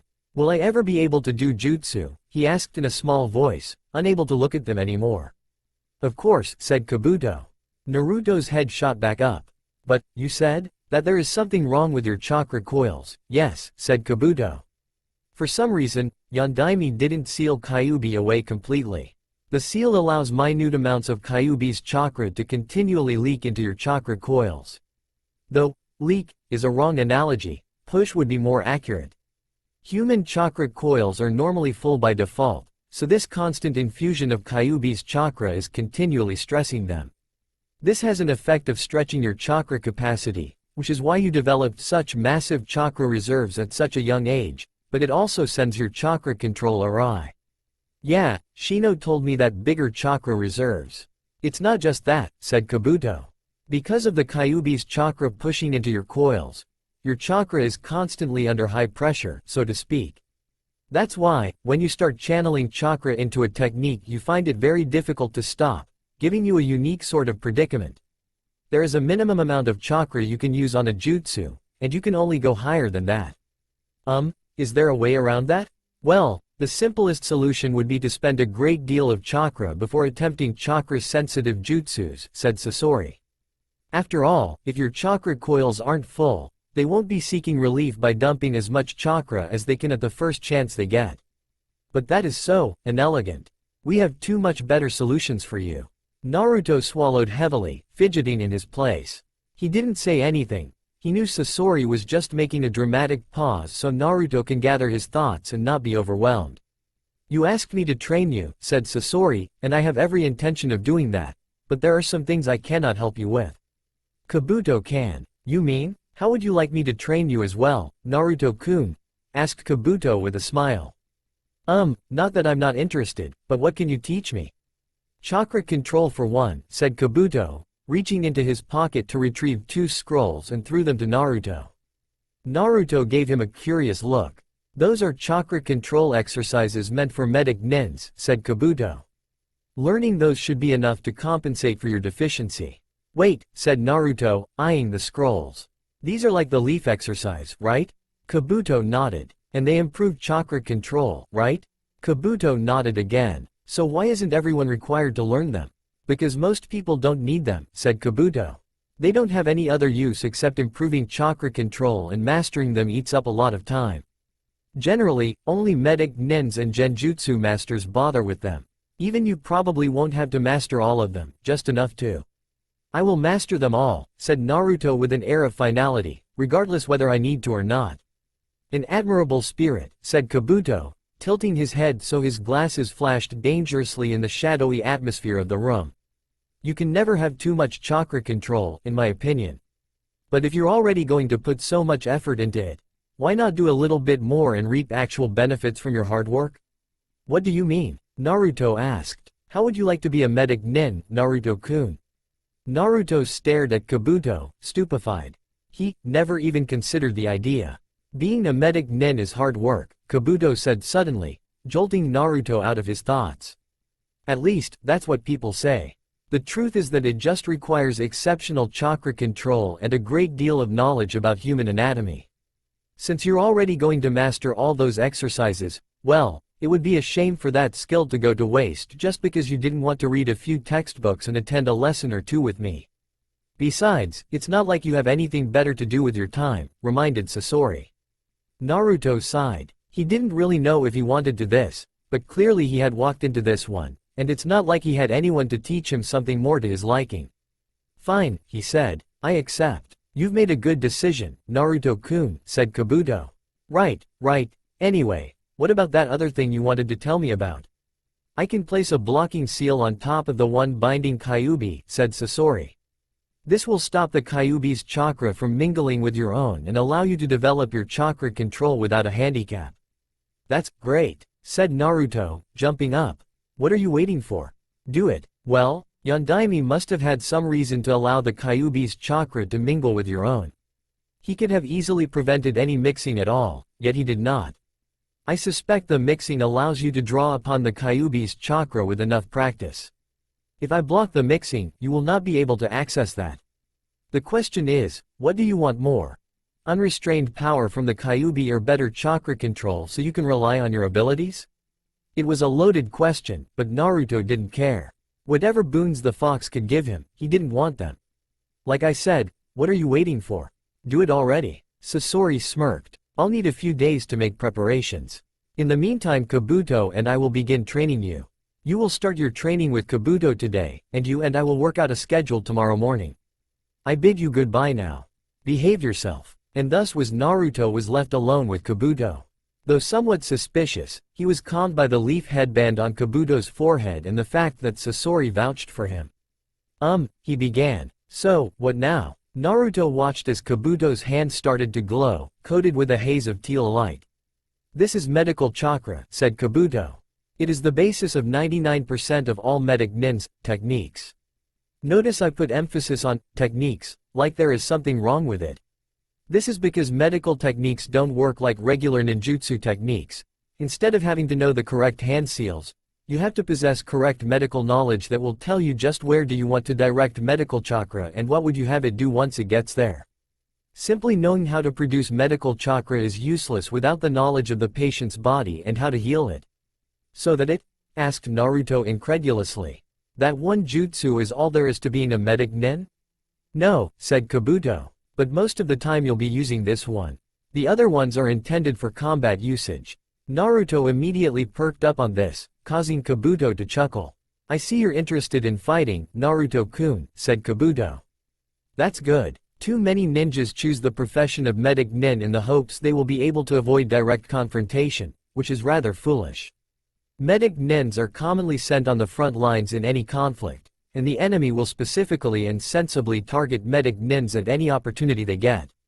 It is imperative that any potential medic nin not be defenseless, else they will not live long. But do not worry, Naruto-kun.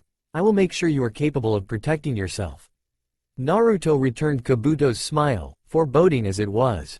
Now then, said Kabuto, producing another scroll out of his pocket. This one was a storage scroll, and Kabuto pressed his hand on it, unsealing a corpse. Naruto looked at the body in front of him. At first he thought it was something else, maybe an elaborate puppet, but the more he looked at it the more certain he was that he's looking at a dead body. He felt sick. Shall we start cutting? Said Kabuto, clearly amused by Naruto's reaction. Kabuto-san, protested Naruto. You can't seriously. As a medic nin, you will see plenty of dead bodies, said Kabuto in that pleasant voice of his. You may even be asked to perform autopsies on them. And in any case, I'm of the opinion that you don't know human anatomy until you've cut one open and dug around in their innards. It's a mystery to me, really. You wouldn't call yourself a taijutsu specialist if all you've done is read about taijutsu in theory scrolls.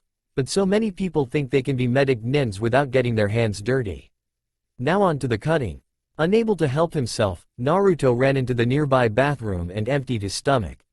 How was your lesson with Kabuto? Asked Sasori, his voice laced with amusement. Fine, said Naruto, suppressing the urge to wipe that self-satisfied smirk off Sasori's face. He would fail, and Sasori would be even more amused. Besides, Sasori was going to teach him something awesome, so he gets a little leeway when it comes to things like this. Hey, can you teach me sealing first? I heard sealing is awesome, and all the greatest ninja had it and… As a matter of fact, yes, said Sasori, handing him 2 scrolls. Looking over them, Naruto could tell there were some dry technical texts on sealing. Just reading the titles made Naruto feel a little sleepy. Sasori, asked Naruto in annoyance. You aren't expecting me to read this stuff, are you? Yes, I do. I will be giving you lessons in person, of course, but I will be giving you tasks to do in your own time. Read and comprehend both by our next meeting. Sasori, this is bullshit. What's the point of these things? They're sealing texts. I thought it was self-explanatory. No, it isn't. Look, there is nothing here about inscribing arrays. Of course not. You have to learn the theory behind sealing before I teach you how to make them. Naruto snorted. Theory this, theory that. Everyone is trying to teach me theory before we get to the real stuff. I've got a book to read about taijutsu from Iruka, anatomy textbooks from Kabuto, and now this. At this rate all I'll be doing in my free time is read. Screw theory. Isn't there some kind of a shortcut? Of course there is, said Sasori calmly. You could learn how to make standardized seals. They don't require any theory to learn, just memorize the proper arrays and you're done. You'd have to find someone willing to teach you, however, because I certainly won't. Naruto frowned. Why not? Because it's a waste of both of our potential. You could become the best seal master since the Yondaime, but that will never happen unless you actually know what you're doing. Blindly copying other people's work can make you decently skilled, but to truly excel you have to be a creator. An artist. As for me, I am not in the business of churning out worthless copycats. If that's what you want, find someone else to teach you. Naruto was not happy. He screamed and threatened and begged, but Sasori would not give in. Finally, Naruto told him the unpleasant truth. Even if he wanted to go along with Sasori's plan, he just couldn't. He just didn't have that kind of patience. At all. Thing is Naruto, said Sasori, you have only a year and a half before you graduate. Once you do, your free time will diminish considerably. You don't have enough time to take it easy. So I have a proposal. It is a radical proposal and requires that you have a great deal of trust in me. Do you trust me, Naruto? Yeah, I guess. Said Naruto carefully. What kind of proposal? Over the years I have developed a class of seals that affect the minds of humans they are placed on, said Sasori. I call them personality seals. Depending on their purposes, they can lock away certain memories or implant fake ones, and radically alter people's personality. One such seal is a focus persona seal, which would allows you enter a state of mind where you can single-mindedly pursue an activity, never growing bored or discouraged. Wow, said Naruto. So, the seal makes me smarter? No. The seal increases your attention span and allows you to focus on really dry subject matter, like those theoretical manuals I've given you. It makes boring tasks seem endlessly interesting and productive, allowing you to persist in doing them long after other people would have given up. That's why it's called a personality seal, and not a mind enhancement one. It lets you study longer, not faster. Naruto's face twisted in a sour expression. That sounds rather creepy. I can go back to what I were before, right? Of course. The focus state isn't something you want to have active all the time. There is such a thing as being too patient and focused in everyday life, believe it or not. It's basically a crutch. Use it only when you have to. Right, said Naruto. I'll do it. Give me the seal. I'll give it to you when I prepare the overlay for the Kyuubi's seal. Right now, we should begin with our lesson. No, Naruto, you're still holding your arm too stiffly. You have to. Oh come on Iruka, get on with it already. Protested Naruto. What does it matter if I got some minor detail wrong? It's the most important thing of everything I'm teaching you, said Iruka gravely.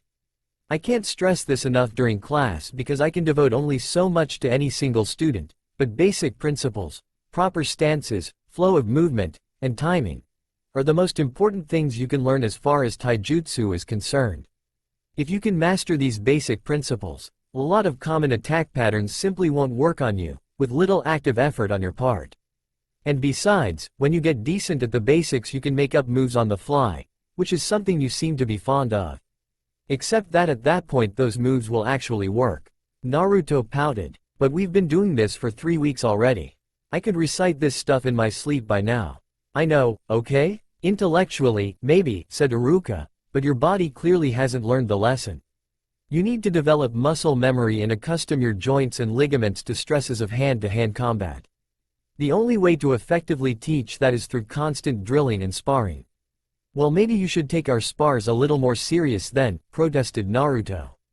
You're so slow. It's obvious you're holding back. Of course I'm holding back. What would be the point to press the attack when you are clearly open? The purpose of our sparring is for me to teach you, not take advantage of your lack of skill and experience to beat the crap out of you. You have Shino for that. Naruto glared at Iruka, not willing to answer. Iruka was right, of course. Shino absolutely demolished him every time they sparred, but Naruto didn't like mentioning it. Personally, Naruto couldn't understand why Shino was behind Sasuke and Kiba in the official taijutsu ranking. Though the obvious answer was that the Aburame was holding back against fellow students for some reason. Look Naruto, Iruka began. Your reactions need to become totally automatic, because that is the foundation upon which all those fancy moves you like so much are built. There is no point in learning some awesome maneuver if you can't steer a battle into a situation where you can use it, and the only reason you can do the acrobatics you do now is because no one is really fighting you seriously. You can't think up creative strategies in the thick of a real battle, because thinking takes time, and if the other person is trying to kill you, that's time you don't have. Unless you have allies to give you a breather, that is, but do you really want to depend on your teammates that much? Naruto frowned. He couldn't do that. It wasn't cool to rely on others, and besides, there was a very real chance that he could find himself with a teammate that wouldn't mind seeing him dead one way or another. Basics, huh? Asked Naruto quietly. Absolutely, said Iruka. In fact, I would go so far as to say that in most areas of life, not just taijutsu, mastery of the basics beats poorly grounded techniques every time. Hey, sounds like Iruka alright. I suppose if you aimed merely to be a good ninja, you could afford yourself some leeway, continued Iruka after some thought. But you want to be Hokage, right? A Hokage cannot have any easily exploitable weakness like that. Naruto straightened himself. Of course, how could he have been so stupid? All this time he was thinking about what a drag it is to do these things over and over again till he got them right, but that was a completely wrong attitude. If he was to become the next Hokage, he couldn't afford to be merely good enough, he had to be the best there is. There was going to be no fix-all jutsu that will give him a needed edge, no opportunity to fall into his lap. He took a deep breath and took the stance again.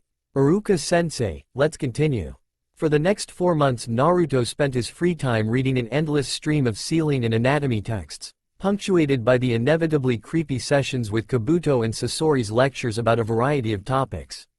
Sasori didn't test him in any overt manner, but somehow he always knew when Naruto skirted the lesson, and his displeasure was as harsh as a shower of needles.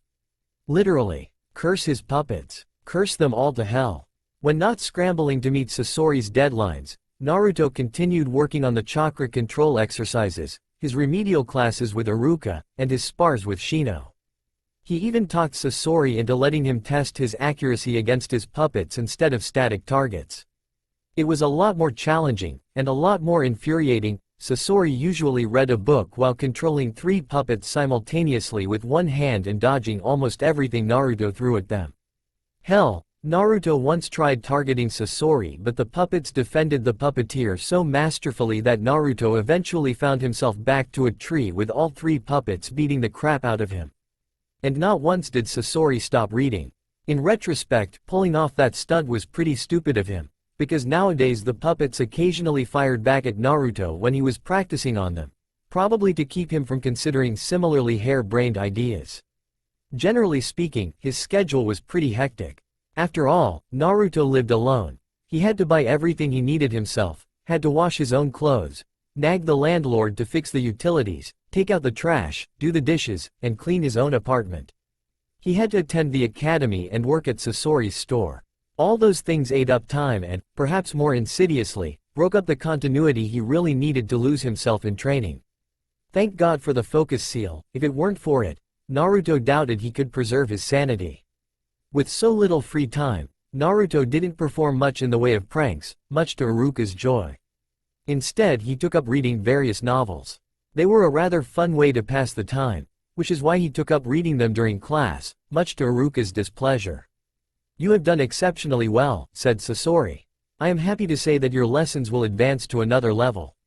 All right, shouted Naruto. What is it? What will you teach me? Sasori reached into his pocket and retrieved a piece of paper?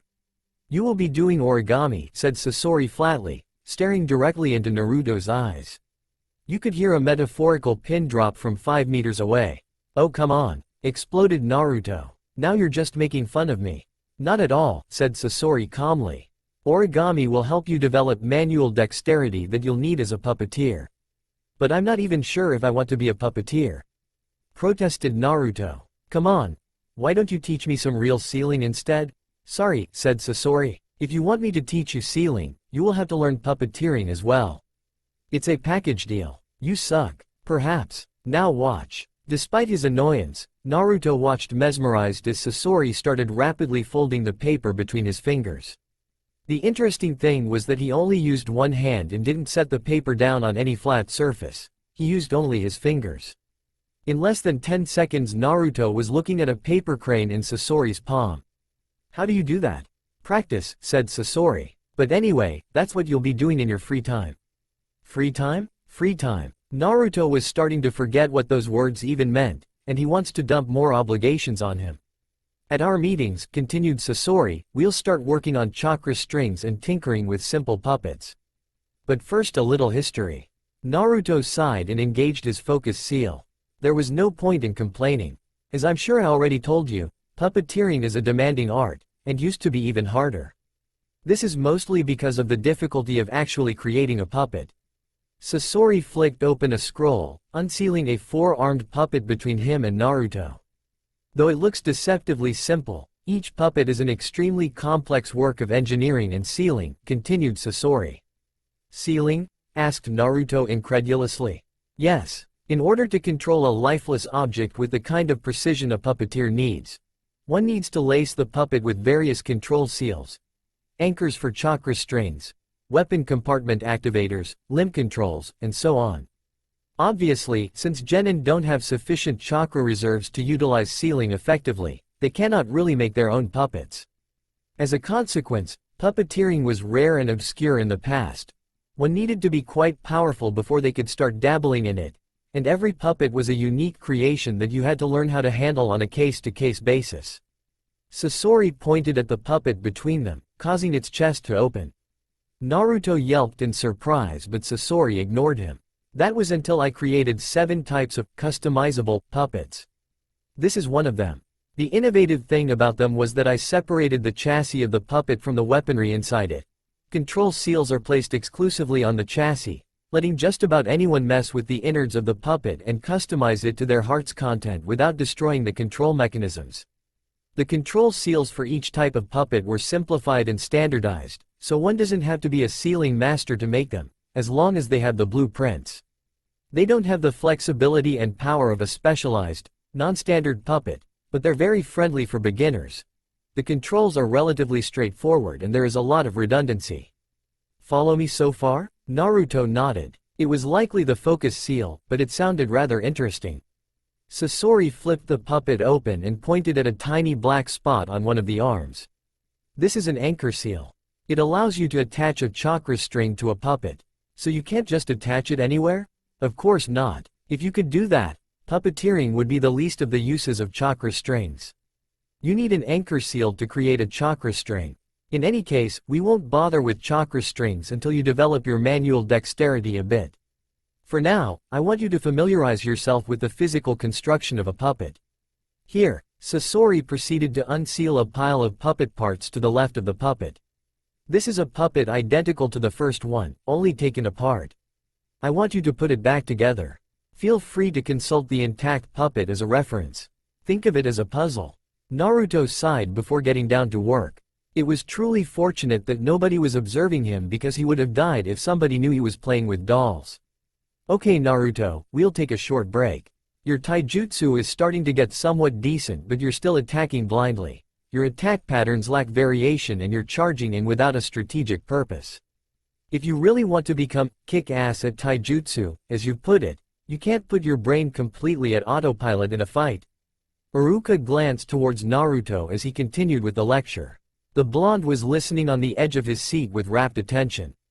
His azure blue eyes burned with such intensity that Iruka nearly flinched back when the eyes met for a moment. Naruto seemed to be devouring every word he said. It made him feel incredibly self-conscious and, well, hell, it was creepy as hell. And it wasn't the first time Iruka noticed this behavior either. During their remedial classes, Naruto would be his cheerful person one moment only to quiet down and focus as soon as Iruka started talking to demonstrating things. Really focus. He would perform taijutsu katas with an almost machine-like zeal, not saying anything. At the time Iruka attributed it to Shino's influence, since the Aburame behaved similarly, but he was no longer so sure. And at least Shino was consistent. But Iruka was reluctant to complain, since Naruto's improvement was absolutely stellar. His taijutsu had advanced by leaps and bounds, and he could finally perform the clone technique. Now if only Naruto could focus like that while in class, instead of reading novels and doing origami, of all things. It's nice that he got some new hobbies beside pranks, but must he indulge in them during lectures? Naruto, are you okay? The blonde shook his head for a moment before his expression softened. Yeah, why? You just seemed a bit out there, that's all. You know, we've been at this pretty intensely, maybe we could take a break and… No, said Naruto immediately, cutting him off. We don't have any time to waste. Come on Naruto, you have to relax sometime. I do, at night, sleeping. Iruka sighed in annoyance. I meant that you shouldn't ignore your social life Naruto. What social life? I have only one friend my age, and he's not exactly the hanging out type. Oh fine, I give up, said Iruka with resignation.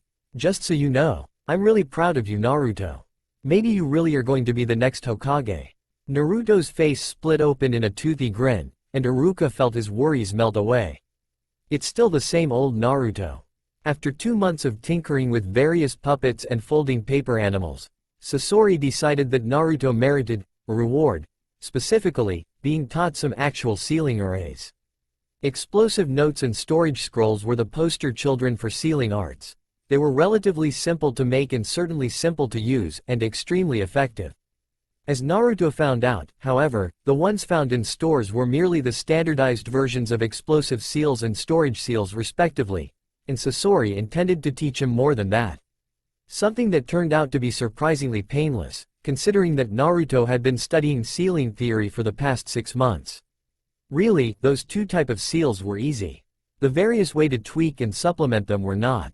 As annoying it was to try over and over to make an explosive seal that explodes exactly 5 seconds after activation, activates when touched physically, channels the explosion in a narrow area, initiates a chain reaction with other explosive seals, and a multitude of other effects. He had to admit it was more fun than poring over theoretical texts. And storage scrolls would be useful in everyday life as well missions. No more sore arms after buying groceries. Another good thing was that he could make a small fortune selling explosive notes and sealing scrolls to stores. Those things was expensive, seeing how one had to have massive chakra reserves to produce them in any appreciable quantity. He didn't do so, of course. It would definitely attract attention to him if he suddenly flooded the market for sealing products, and he didn't need this kind of drama right now. Besides, the money he got from doing Sasori's paperwork was more than enough for now. It was at times like these that he couldn't help wonder why he's so secretive about Sasori and his training. Instinctively, he knew he must not draw attention to it, and should not tell anyone unless cornered. But intellectually, he couldn't figure out what frightened him so much about the old man or the academy instructors knowing he's getting help from Sasori. The redhead wasn't doing anything wrong, was he? Even Sasori merely suggested that they keep their familiarity secret, not violently ordered him not to tell anyone. But Naruto trusted his instincts more than he did his intellect, and his instincts were quite clear that telling anyone about Sasori would be capital B bad idea. And what really worried him was that nobody discovered anything by now. It's not like he was trying to keep things secret all that much. He stopped doing pranks, didn't pester Sakura and Sasuke anymore. His grades got better, he didn't shout his desire to become Hokage at random people anymore. And after some initial shock, everybody just shrugged and went on their way. Iruka had stopped inviting him to Ichiraku anymore. He didn't have a visit from the old man in the last 3 months. And his classmates no longer even looked twice at him for the most part. It was as if he fell under people's radar now that he wasn't disruptive. Everyone had better things to do with their time than worry about him, it seemed. That just wouldn't do. Maybe he should reward himself with a nice juicy prank for being so damn good. Something bold, something that would show people that the king of pranks is still in the game. And he knew just the thing. Mitarashi Anko ran after her prey, darting through the deserted alleys like a cat after a particularly tasty mouse. That blonde brat had chose a wrong bar to fill with water. They didn't have her favorite brand of sake this week, so she was already cranky, even without being soaked to the bone because of some juvenile prank. This, Naruto was it? Yes, only the Kyuubi container dressed in clothes like that. He was a perfect punching bag to vent her frustrations on. She had to give the brat some credit though. He was fast and knew Konoha like the back of his hand. The other 2 Junin gave up the chase 5 minutes ago. She didn't think a little kid could navigate the various dead-end streets and trash-lined alleys with such speed. She sped up the pace, tired of the chase. She propelled herself on a nearby roof and overtook the blonde, jumping down on the path in front of him and forcing him to veer into the alley to his left. She was mildly surprised when he didn't slow down, considering his extensive knowledge of Konoha Street layouts. Surely he knew that alley was a dead end? She sped off after him, deciding she doesn't care. It took all of the 4 seconds till they came upon the wall blocking off the path. It was far too high for the brat to jump over, and no pre-graduate knows how to walk over walls, so this was the end. Her heart quickened when she considered what she was going to do with the kid once she catches him. Should she cut something off? To her surprise, the blonde didn't even slow down. Instead, he threw a couple of kunai at the wall and used them as makeshift steps to scale the wall. Anko hissed in frustration. The kid was shrewd. It annoyed her. She was shrewd too, so why didn't she thought of that? She jumped over the wall in one fluid arc and threw a kunai at the fleeing blonde. She aimed to his right calf, just enough to slow him down but nothing lethal. She missed. Anko doesn't miss. Not against a little kid in an orange jumpsuit, she doesn't. Meaning the kid actually dodged. That was almost as ridiculous. He had his back turned to her, there is no way he could have seen her attack. She was pretty sure he wasn't a Hyuga. She could have dodged that, true, but she would have noticed the attack by the sound it makes as it flies through the air. Even if your hearing was sensitive enough, you can only get that kind of skill with practice. Lots and lots of practice. There is no way this snotling could have encountered that many thrown projectiles, is there? Not really thinking, she threw another kunai, this one aimed right at the back of his head. The moment she let the kunai fly, it hit her what she just did. She just threw to kill, on a little kid that didn't even graduate from the academy. She stumbled in shock for a fraction of a second, but the blonde just tilted his head to the side, letting the kunai whiz past him. That gave her pause. On one side she was glad she didn't end up killing him. That would cause so much paperwork. But on the other hand, he just dodged a kunai thrown at the back of his head. Her kunai. This meant. Anko laughed. She laughed and laughed, even as she reached into her kunai pouch and pulled out a whole stack of deadly metal objects. This meant she doesn't have to hold back anymore. Oh, this was going to be grand. Her psychotic laughter seemed to spur the boy to run faster, amusing Anko even more. And an amused Anko is a scary Anko. The kid dodged kunai after kunai, though he got nicked on his left shoulder twice. Only a fabric cut, but Anko was experienced enough to deduce things from that. The kid didn't have any systematic style, it seemed, just improvised maneuvers driven into him through intensive exposure to projectiles thrown at him. He didn't know how to move his upper body properly, leaving his arms exposed, and he tended to move to his left when dodging.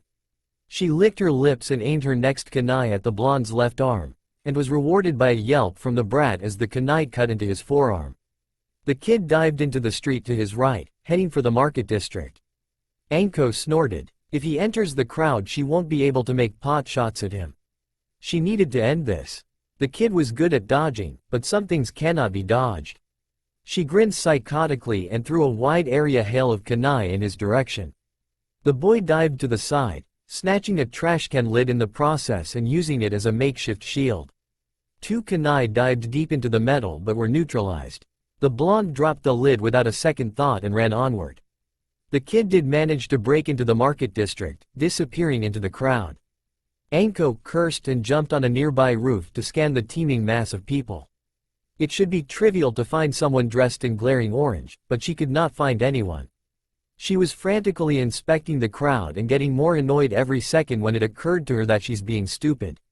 Orange clothes weren't such a crippling weakness when the perfect disguise is only one transformation technique away. She tried to spot any suspicious characters and quickly found a nervous-looking girl with flowing brown hair trying to slip out of the crowd on the other side of the market. "Got you, you little shit." The look of surprise on the girl's face as Anko smashed her foot into it was absolutely priceless. For a second Anko was worried she hit the wrong person, but then the girl poofed in a cloud of smoke and an orange-clad blonde hit the ground, rolling pitifully into a stack of trash cans.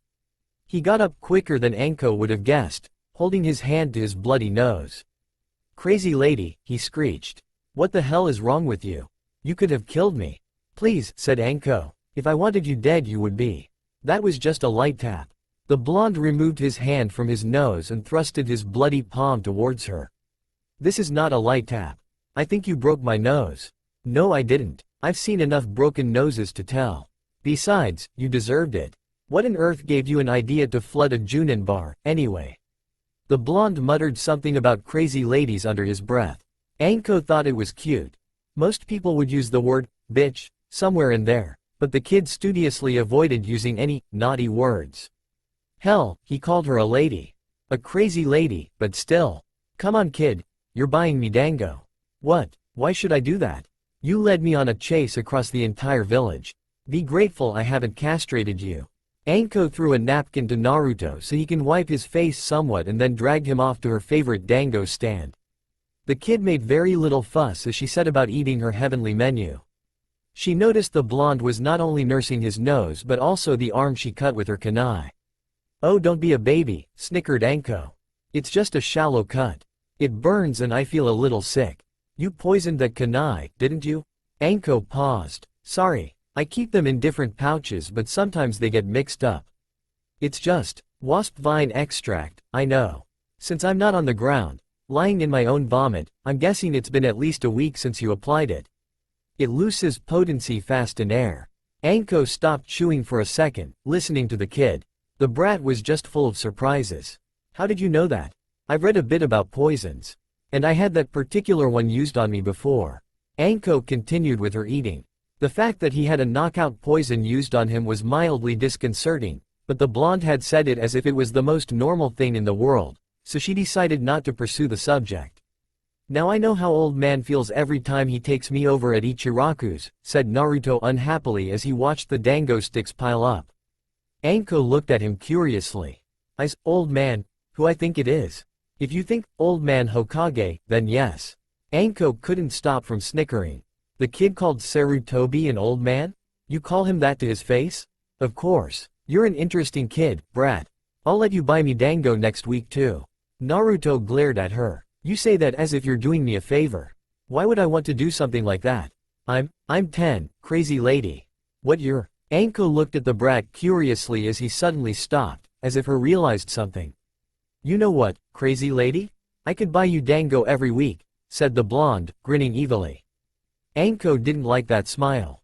In exchange for what? Asked Anko crankily. Teach me, she snorted. Don't you have the academy for that? No, most instructors just ignore me. She looked at him suspiciously.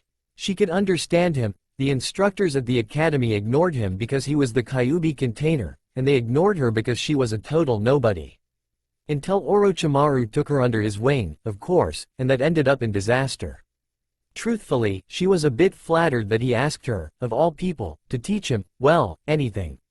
People were either freaked out by her or disgusted with her attitude. Hell, she nearly broke his nose less than an hour ago.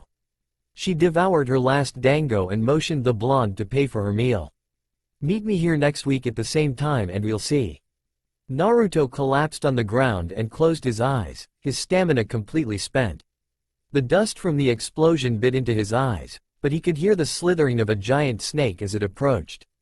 Damn that psychotic woman, her summons, her seemingly limitless supply of kunai, and her thrice damned explosive notes. And this is supposed to the initial testing. Hey brat, Anko's voice called out to his left, and he felt a sharp kick explode in his side. I guess your stamina does have limits, huh? Screw you? Naruto panted. Hey, was all she said. It took him 3 weeks and a whole lot of dangos to convince Anko that she should try teaching him, and now he was starting to regret it. This initial testing had taken the better part of the afternoon, and consisted of Anko trying to murder him.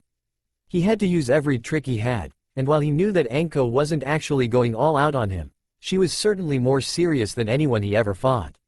He didn't know whether to be outraged or flattered that she felt he could withstand such onslaught and live.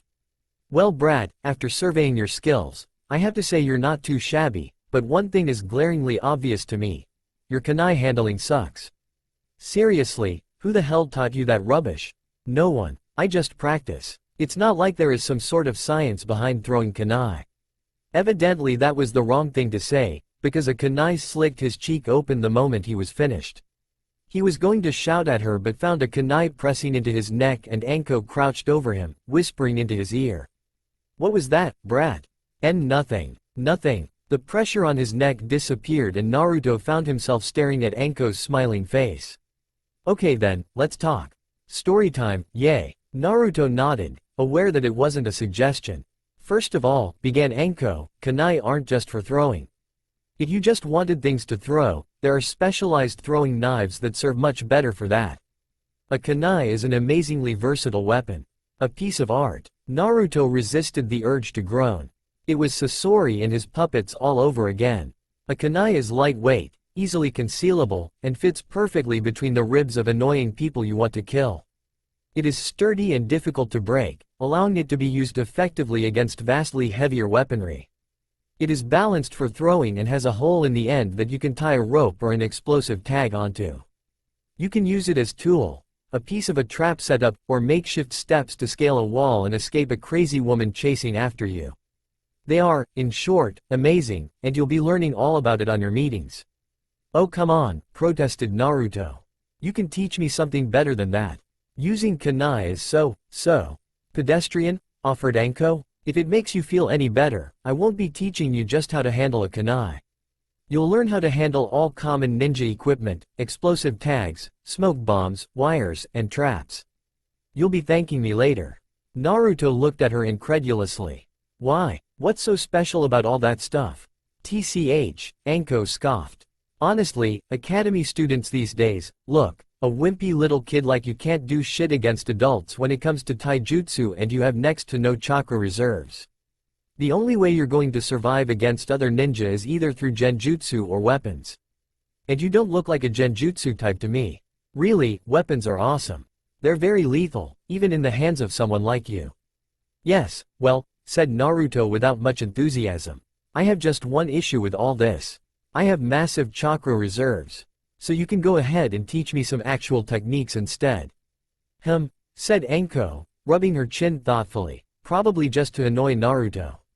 How should I say this? No, oh come on. Nope, not happening. That would be putting far too much effort into this, all things considering. There is no sense in getting attached to an academy student to that extent. It's like getting attached to goldfish, no life expectancy.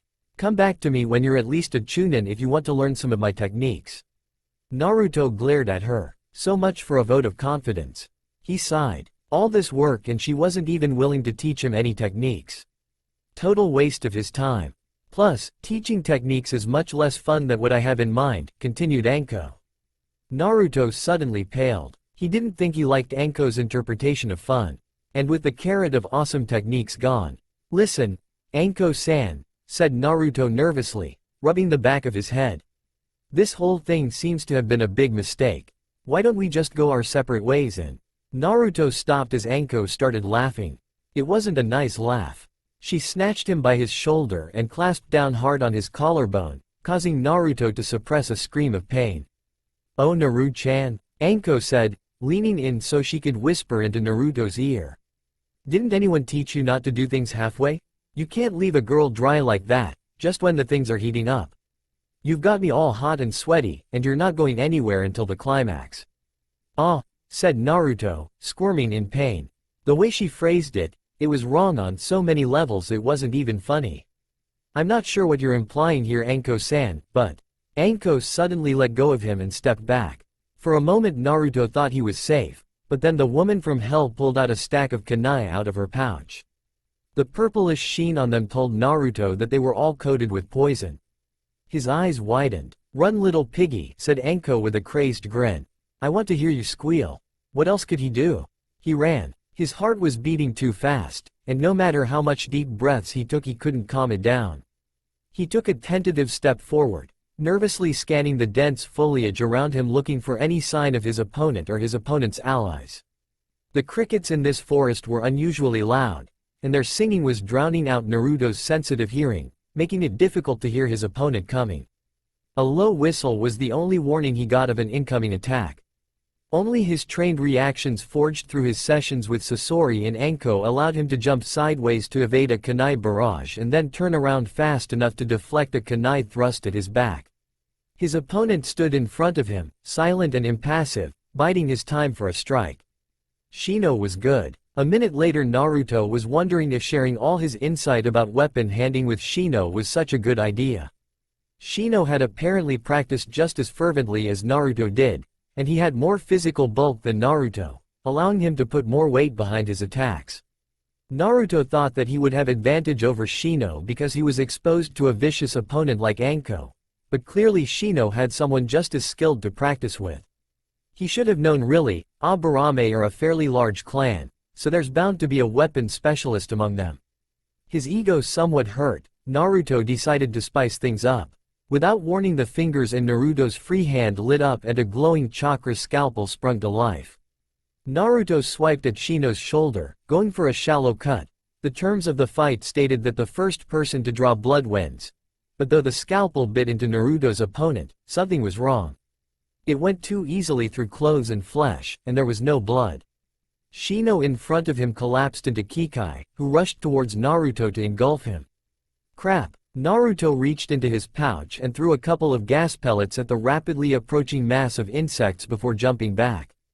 The knockout gas billowed forth, dazing the mass of Kikai, which collapsed on the ground, but Naruto accidentally inhaled some of it too. He could feel his head getting dizzy and tried to banish the feeling. The poisons Sasori had been teaching him were certainly useful, but it was very tricky to use them without accidentally poisoning yourself as well. Of course, puppeteers like Sasori could cheat by having the puppet use poisons instead of themselves. A puppet couldn't poison itself, so it could use poisons a lot more freely than a flesh and blood human could. He has to ask Anko how she uses poisons without harming herself in the process. Despite Naruto's attempt to shrug off the daze induced by the knockout gas and reorient himself, it was too late. He felt a distinct feeling of kunai pressed against his neck, and he knew it was over. The blade slid gently across the skin of his neck, drawing blood but doing no real damage. "I win," intoned Shino solemnly behind him. Naruto sighed, batting Shino's arm away and leaning against a tree for support. "Damn it, Shino, no matter what I do you're always so much beyond me it's not even funny. I couldn't even win against a damn Kikai clone. Just because the difference in our strength isn't shrinking doesn't mean you're not improving," said Shino. "Frankly, I'm a bit aggravated that you think I'll just sit back and let you catch up to me at your leisure. It's only logical for me to advance as well." Naruto laughed. "Lighten up, Shino, I'm just a sore loser, that's all. I have to say though, you're more amazing with each passing day. You're stealthy enough that not even my ears can pick you up. You can do Kikai clones, and I'm pretty sure that thing at the end was a genjutsu you caught me with." Naruto's hand glowed as he healed up the cut on his throat. "You're just as full of surprises," said Shino. "Your medic nin abilities are advancing by leaps and bounds every time we meet. I still don't understand why you're keeping it a secret. The village needs medic nins." We'll see after I become a chunin," said Naruto. "Sorry about your Kikai, by the way. They'll be fine in an hour or so." "They'll be fine in a matter of minutes," countered Shino. "Aburame bodies can purge Kikai of weak poisons very quickly, as long as we pull back afflicted Kikai back into our bodies." "Oh." Naruto sat down at the base of the tree, and Shino followed his example and settles on the grass nearby. Naruto allowed a few minutes to pass in silence, resting and enjoying the sounds of the forest. "How are your sealing studies going?" asked Shino. Naruto grinned and pulled out a scroll case, spreading out a variety of paper tags and smaller scrolls on the grass between him and Shino. "So the exploding tags are actually quite simple," said Naruto in an upbeat voice. "The central array is basically simple chakra storage filled to the brink of overloading, and these adjacent arrays are smaller chakra storages connected with the central storage. When activated, the adjacent storage arrays start pushing chakra into the central array until it overloads. Boom. And that's it really. All these other arrays are just safety features to make sure the tags don't explode in your pocket or something. But this one over here." Naruto spent nearly an hour gushing about his creations to Shino. The Aburame made for a pleasant audience. If he was disinterested, he didn't show it. This was in contrast to Sasori, who always had some complaint for Naruto. While appreciating Sasori's honesty and desire to help Naruto get better, sometimes he just wanted an appreciating audience. "It's amazing," said Shino finally. "Achieving this level of skill on a subject as complex as sealing in such little time. Is not that amazing, said Naruto, rubbing the back of his head sheepishly. I beg to differ, said Shino. It is widely known that learning sealing takes years, even decades, and requires considerable mental faculties. Only if you do it the stupid way, said Naruto. Most ninja want results right away, so instead of studying the theory and mechanics behind sealing they just memorize the existing standardized arrays. However, doing that requires you to have extremely good memory, because you're learning the arrays through sheer effort and no insight. For these people, every array is its own thing, to be memorized separately. The path of instant gratification is also the hardest one in the long term. Naruto nodded to himself. He had combined one of Iruka's lectures with Sasori's remarks, producing something that sounded very teacher-like to his opinion. He even got the formal tone right. He was sure that, had Shino's not been wearing his darkened glasses, he would see the Aburame rolling his eyes at Naruto's teacher impersonation. Shino took one of the small storage scrolls Naruto made, turning it in his hand. It's very interesting. It's a pity I'll never be able to master the field. Asked Naruto. What are you talking about, Shino? I can teach you anytime you want. I'm afraid you can't. I lack the necessary chakra capacity. Well, I'm sure there is a way for you to increase your chakra capacity somehow. Said Naruto. There is, but none that would work on Aburame, said Shino. In reality, all Aburame have large chakra reserves because our Kikai are constantly draining us of chakra to feed themselves. Unfortunately, 80% of our reserves are contractually given to our Kikai, so in practical terms our chakra reserves end up rather small. There is no way around that fact. That is why Aburame concentrate on Taijutsu and Genjutsu, as both use very little chakra. And our clan abilities granted by the Kikai, of course. Oh, said Naruto. He never considered the idea that there are drawbacks to being a living Kikai colony. The Kikai are also extremely vulnerable to any elemental technique except earth, but fire especially, and due to the way insects breathe they are sensitive to airborne poisons like the ones you used, continued Shino. Because of these weaknesses and our low chakra capacity, Aburame have long been considered unsuited for direct combat, and thus our standing among the clans has suffered. I have always accepted that my clan is consigned permanently to the sidelines in the workings of the village, but seeing you strive and overcome adversity has motivated me to try and make things better. That is why I have worked this hard to improve myself. Naruto stared at Shino wide-eyed. Though Shino's voice was calm, this was the most emotional speech Naruto was ever witnessed, and the most private to boot. Not to mention that Shino had just told him about a serious weakness his clan has, which spoke clearly at the level of trust the Aburame had in Naruto. Naruto was touched by the gesture. I will show everyone that Aburame aren't to be underestimated, said Shino with conviction. I will revitalize my stagnating clan and stop our self-imposed isolation. We will stand back while others decide our fate no longer. This I believe, and you will become the next Hokage and help me in my task. Do you agree, Uzumaki Naruto? Naruto outstretched his hand, and Shino grasped it. Naruto almost moved to hug him, but he knew that such gesture would be a little too much, even in a moment like this. You better believe I agree, said Naruto with an ear-splitting grin. Believe it. Can I ask you a personal question, then? Asked Shino. Sure. Why did you decide to approach me that day? Naruto stayed silent for a moment, gathering his thoughts. Everyone avoided you as much as possible, said Naruto finally. At first I took it a sign that everyone knows something about you that I don't, so I avoided you too. Looking back, it was very hypocritical of me to complain about being judged prematurely and then acting that way, but at that point in my life I wasn't really thinking too closely about my choices. I just did things on the spur of a moment. So what changed? Asked Shino. I kind of got chewed out by a certain someone about my choices in life. I started thinking about my classmates and it occurred to me that you were the only one who never really mocked me or acted in a hostile manner. To tell you the truth, I didn't really think it would work. I thought you were just keeping your reservation about me hidden. Go figure. I wish I had approached you sooner. Shino was quiet for full 10 seconds. Naruto knew he wasn't supposed to say anything but instead wait till the other boy responds, but waiting was killing him. I did have reservations about you, said Shino. Your approach was unexpected, threatening. I suspected you were luring me into one of your pranks. When that proved incorrect, I tried finding an ulterior motive of some sort. Even when I failed in that, I was skeptical about the value of this friendship. Strangely enough, Naruto wasn't hurt by those words. Surviving Sasori, Kabuto, and Anko made a guy pretty jaded when it came to words. If anything, he was glad that Shino was being so honest. He would not have been that blunt if he thought the blonde was too emotionally fragile to take it. Since I have started interacting with you, continued Shino, I have advanced considerably due to your help. You possess a surprising amount of insight into many aspects of ninja existence, Uzumaki Naruto. Stop it, my ego is big enough as it is. You helped me more anyway. We helped each other, corrected Shino. And that is exactly my point. I would not have predicted any benefits from our friendship if I was asked for an assessment. This does not fit in well into my mental framework.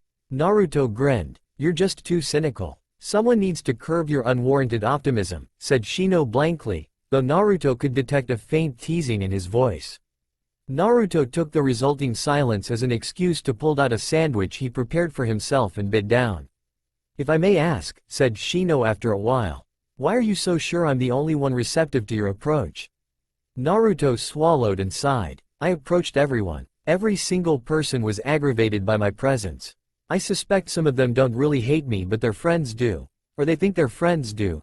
Group dynamics can be a pain like that. And they're not going to jeopardize their social standing and connections for a highly speculative benefit from associating with a stigmatized classmate. I like the way your conversational skills have developed, remarked Shino. Naruto looked at him incredulously. Are you making fun of me? Of course not, said Shino. I'm just remarking that your speech is more precise and coherent than it was when we first started socializing with each other. In any case, I'm interested in your opinion about Hyuga Hinata. Naruto raised an eyebrow. What about her? She has no friends either, to my knowledge, and she is not adversarial towards you. Not adversarial, Naruto protested. The girl refuses to even look at me when I speak to her. What do you call that, then? Shino quirked an eyebrow. You think she hates you? Naruto shrugged. It sounds plausible to me. It's not like she's the first girl who can't stand being around me. What do you think? She's shy. Naruto remained silent for a while. It made quite a lot of sense, actually. Oh, now that we established that, will you approach her? I don't know, said Naruto. I'm not really a fan of shy people. You weren't very likable when we met either, remarked Shino. Naruto sighed. Fine, I can see it's not really a suggestion. But you could have simply invited her to join us yourself, if you wanted. I certainly wouldn't have objected. She wouldn't have accepted my offer, said Shino flatly. It is imperative that you be the one to approach her, because you're the one she admires.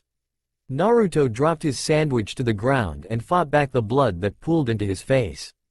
Me. Admires. Yes, said Shino without a hint of emotion in his voice.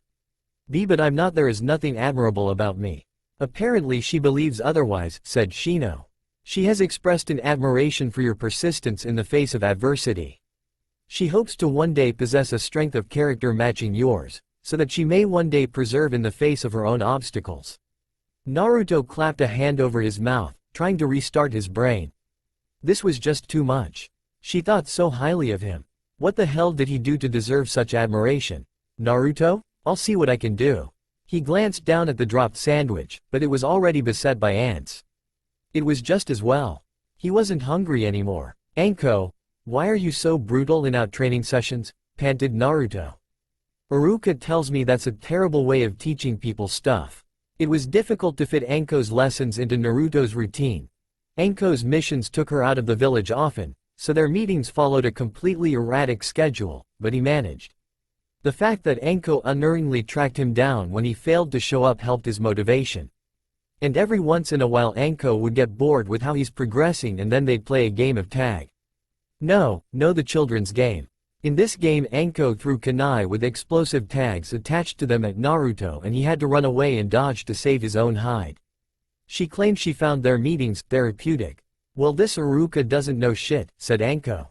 Maybe when you're teaching bare basics, but afterwards the kids' gloves come off. If the academy instructors adopted my methods there would be far less dead genin around. Say what? Protested Naruto. Anko, I respect you and all, but just because I can survive your training. Oh, stuff it brat. Do you really think I didn't tailor my attacks to your level of skill? I'm sure you've noticed that no matter how much you improve, you're always pushed to your limits against me. That isn't accidental. Naruto grunted and continued catching his breath. He sat in the lotus position on the grass and started plucking blades of grass from the patch in front of him. Listen, began Anko. I've been in combat conditions, and the biggest reason genin die out there isn't because they lack skills to survive. It's because they freeze up during ambushes or panic once the fighting starts.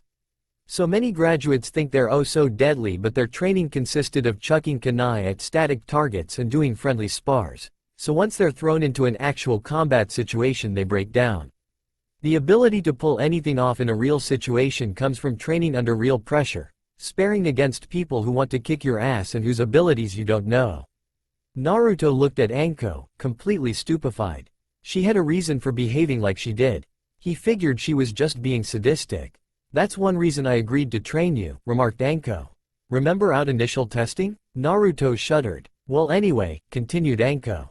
You were unlike most other genin.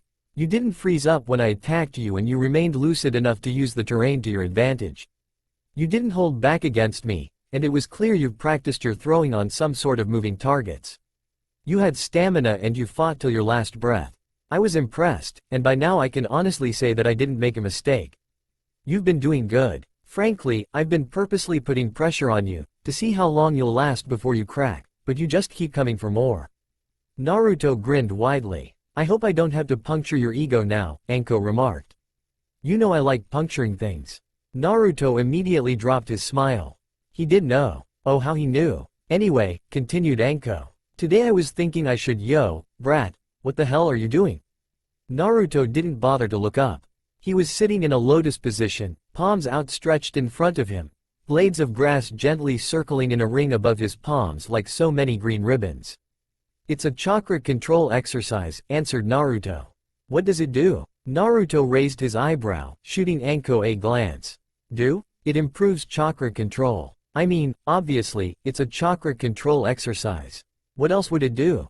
Anko kicked his palms, scattering the blades of grass in his face and rudely breaking his concentration. Naruto glared at her. What the hell was that for? Come here, brat. I'll teach you a real chakra control exercise. Naruto sighed and rose, dusting himself off. He stalked off after Anko, trying to burn a hole in her back using only his gaze. Really, why does she have to be so aggravating? Okay brat, said Anko, halting in front of a bunch of trees. You're going to learn how to climb on trees. Anko? Naruto began, rubbing his forehead. I know, but watch. Naruto stared incredulously as Anko stepped on the trunk of the tree and walked up as if gravity ceased to matter to her. Well damn. This, began Naruto. What kind of technique is that? It's not a technique, said Anko. It's a tree climbing exercise. It practices your chakra control and it's extremely cool to have. Now you can practice something useful instead of that silly crap you were doing. Naruto scowled at her. He needed those exercises. So how the hell do I do that? Asked Naruto crankily. Just channel chakra to the soles of your feet and stick to the bark, said Anko grinning. Naruto eyed her suspiciously. There was something she was not telling him, he was sure of it. He approached the tree and placed his foot on the bark. Channeling chakra to the feet was a bit of a bother, but nothing Naruto wasn't through with already, and using chakra to stick things on you was ninja basics. Hell, the very first exercise every ninja had to learn was to stick a leaf to your forehead. One of his feet still firmly on the ground, he started dragging the other foot over the bark, checking for traction. He scowled in Anko's direction. Had he channeled too much chakra into his foot, the bark would have exploded. Joke's on her though. He went through enough lessons about chakra from Kabuto and performed enough different chakra control exercises that he could adjust the needed amount perfectly. He made the foot stick to the bark and heaved his other leg on the bark as well, calmly walking up to where Anko was looking at him with disappointment on her face. I'm afraid there will be no explosions today, demon woman, said Naruto. Killjoy, Anko mumbled, before a devilish smirk erupted on her face. So now that I've taught you something cool, you will tell me what's eating you up today? Naruto bit his lip. Should he tell her? Suppose I have someone who admires me. SNRRK. Naruto glared at Anko as she tried to stop herself from laughing and failing. It's not funny, he said with annoyance. Right, said Anko, schooling her features. So what does she admires you for? Naruto frowned. He didn't say it was a she. For my perseverance. Oh yeah, I bet you just keep going and going. Anko mumbled. What's that supposed to mean? Naruto snapped, feeling a blush coming up. So when will you make a move on her? Asked Anko with a grin. Never, said Naruto flatly. The girl has serious confidence problems. You'd be amazed what a good fuck can do for a girl's confidence, said Anko, grinning brightly. Naruto resisted the urge to attack her. Anko wasn't intimidated by violence. It would just tell her that this topic is one of his buttons. And boy did she love pressing people's buttons. Kami, you're insufferable, said Naruto. We're both 11, okay? Ah, so you're saying you can't get it up yet? Asked Anko innocently. Naruto gritted his teeth and absent-mindedly fingered his kunai. It would just amuse her, it would just amuse her, it would just. Anko sighed after Naruto refused to attack her after a few seconds. Come on brat, we're done here for today. I'm in a good mood right now so I'm buying you lunch. She's buying him lunch? Oh, this is gonna be good. He'll make sure to stuff himself like a pig to get back to her for all the dango expenses she incurs every week, not to mention for making fun of him after he just confided in her. He wasn't going to the Ichiraku's this time, he's going somewhere expensive. He hanged into a brown-haired girl and went after her. Anko looked at him curiously. What's that about? If I appear in my real form, store owners tend to sell me the worst merchandise they've got. Like that jumpsuit? Asked Anko. Naruto pouted. Why is everyone so bothered by his jumpsuit? Anko at least shouldn't have the right to complain about anyone's choice of clothing. No, I chose that on my own. I like orange. It attracts attention. Maybe I want people to notice me, Naruto mumbled. Attention whore, huh? She said, smirking, before mumbling something under her breath that Naruto probably wasn't meant to hear. One more thing we have in common, I guess. Still trying? Sasori asked. Naruto exhaled in frustration and continued rummaging through the puppets and sides. His attempt to somehow improve upon Sasori's design was not going anywhere. There was this baffling simplicity and robustness in the puppet before him, and any change he tried to make only made things worse. Even when it seemed he succeeded, it turned out that there was some variable he forgot to take into account. Sasori claimed that each of these standardized puppets was a product of years of testing in real battle conditions, and it certainly showed. For his part, Sasori was more than willing to answer any question Naruto had about any of his puppets. Even though Naruto had been trying to make his own puppet for a while now, all his attempts paled before the creation before him. And the simple fact was that if he couldn't make something better than a standardized puppet, it was better to just use a standardized one than trying to reinvent fire. Not that he was ready to give up yet. He glanced to the shade of the tree where Sasori was working on a new puppet. This puppet was somehow special. Sasori disappeared for 3 days outside Konoha to procure the necessary materials and then shut himself in for 2 more days, emerging with a disturbingly human-like puppet. The puppet master now spent his time tinkering with it, leaving Naruto mostly to his own devices. Well, that's not totally true. Sasori started teaching Naruto the art of information gathering whenever he found the time. It was both more fun and far more stressful than his other lessons. The basics were talky stuff.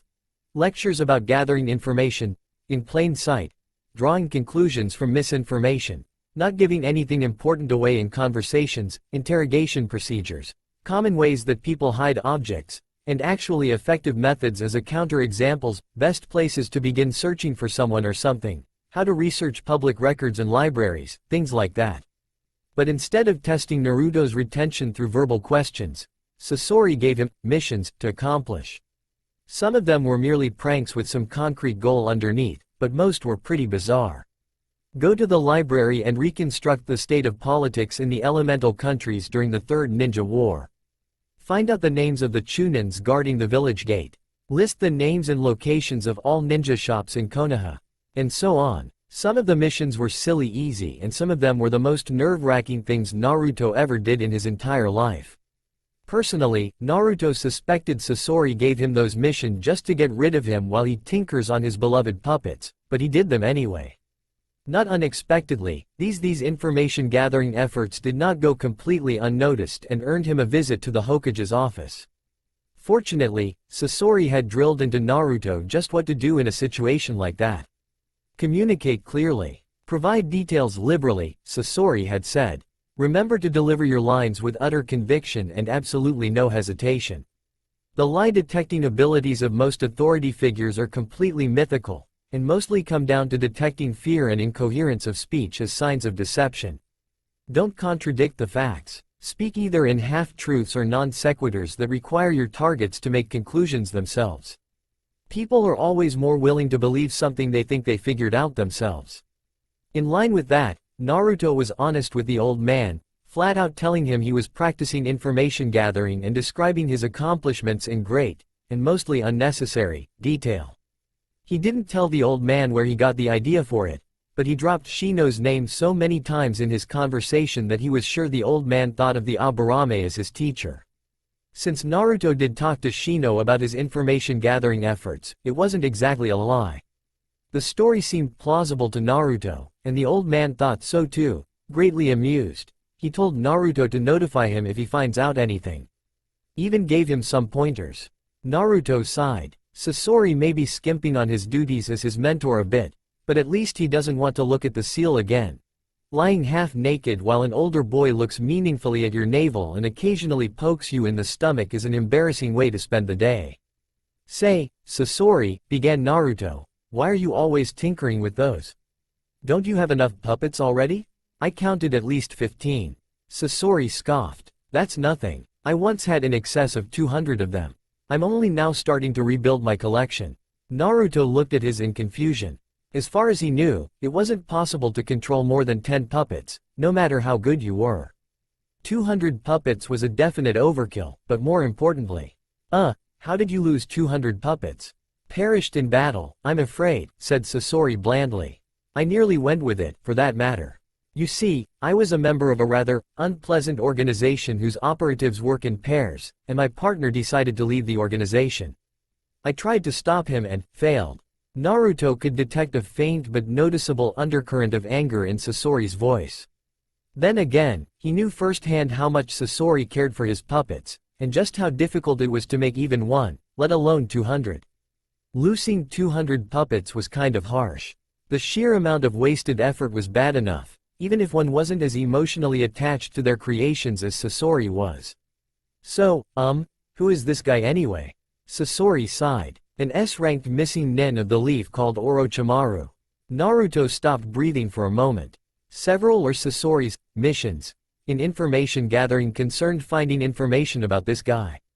He was one of the 3 legendary Sannin, a student of the old man, and an all-around unpleasant character. The fact that Sasori was his partner said all sorts of not nice things about his red-headed friend. I am not a particularly nice person, Naruto, said Sasori, somehow aware of his thoughts. I only came to Konoha because it was the best place to lay low and rebuild by strength. Taking a Jinchuriki as a disciple was definitely not what I had planned to do, yet that is how things turned out. You know, Sasori, you never told me that before, said Naruto cautiously. You didn't earn my trust before. There is a lot you don't know about me.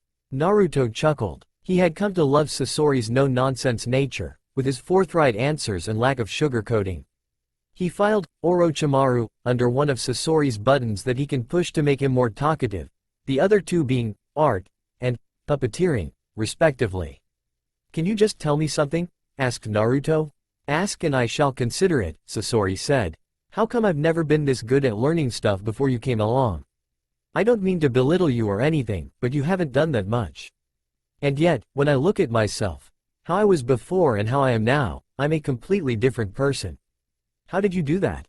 All I did was give you a chance to be judged, Sasori said. Naruto blinked. People always try to coast through life with the least amount of effort necessary, began Sasori. Left unchecked, they rationalize away the reasons they should do their best, or even do it all. What keeps people in check is judgment of people they care about. They want their parents to be proud of them, their love interests to notice them, the people they admire to befriend them, so they try. These connections to other people are strings that constantly tug at you, pulling you in this or that direction. Without these strings to tug at them, people, like puppets, are inclined to do nothing at all. Started Naruto. I don't think you can really compare people to puppets, Sasori? Perhaps. But assuming I'm correct for a moment, what happens when someone becomes disconnected from the strings? When everyone a person cares about dies or leaves, or when they never had anyone to begin with. They are left adrift in an empty world, without ties to other people, and thus very little purpose in their lives. Naruto inhaled deeply. He wasn't sure he liked where this was going. You were born an orphan, continued Sasori. Your only link were the Hokage and the owners of Ichiraku, but they were weak links, and their judgment was feeble. What reason did you have to try hard at being a good ninja? Who is that would have judged you, truly judged you, for not trying hard enough? It was up to you, and you alone to determine when to stop trying, to convince yourself that there really is a solution to your problems, and that all you need to do is find the path towards it. Few people can do that. Naruto was silent, listening to Sasori's words with a deepening frown. The thing that makes you different from your younger self is that you've eliminated the doubt and fear that you might be wasting your time, continued Sasori. You have a mentor that told you there is a solution, and that it is within your ability to achieve. Not only does this boost your confidence by making you feel entitled to success, it makes you afraid of disappointing me and thus less likely you'll just give up because you found a plausible sounding reason why you shouldn't bother. Well, tried Naruto.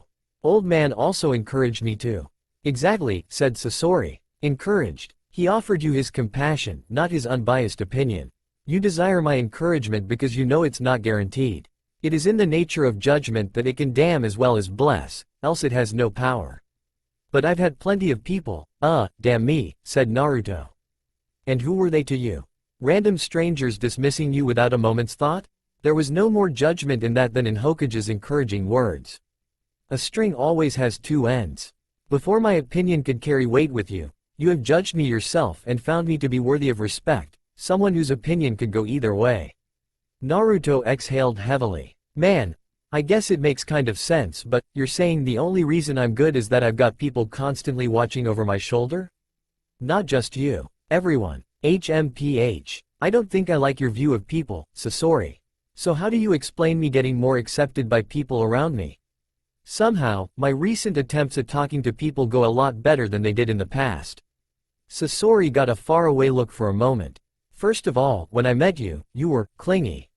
You were talking my ear off with all sorts of random things, and you were following me like a lost puppy after I showed you a minor gesture of goodwill.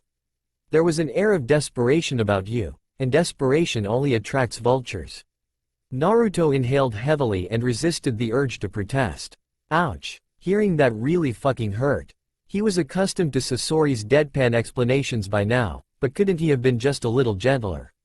Secondly, you're actually useful to people now. You weren't before. What do you mean I wasn't before? Exploded Naruto. There was plenty I could do. And you're really full of shit, Sasori. People don't think like that. Nobody goes around trying to find the most useful person around. Of course not, agreed Sasori. They think about choices. What you have to understand is that most people are neither orphans nor social pariahs, and have considerable obligations to their family and existing friends.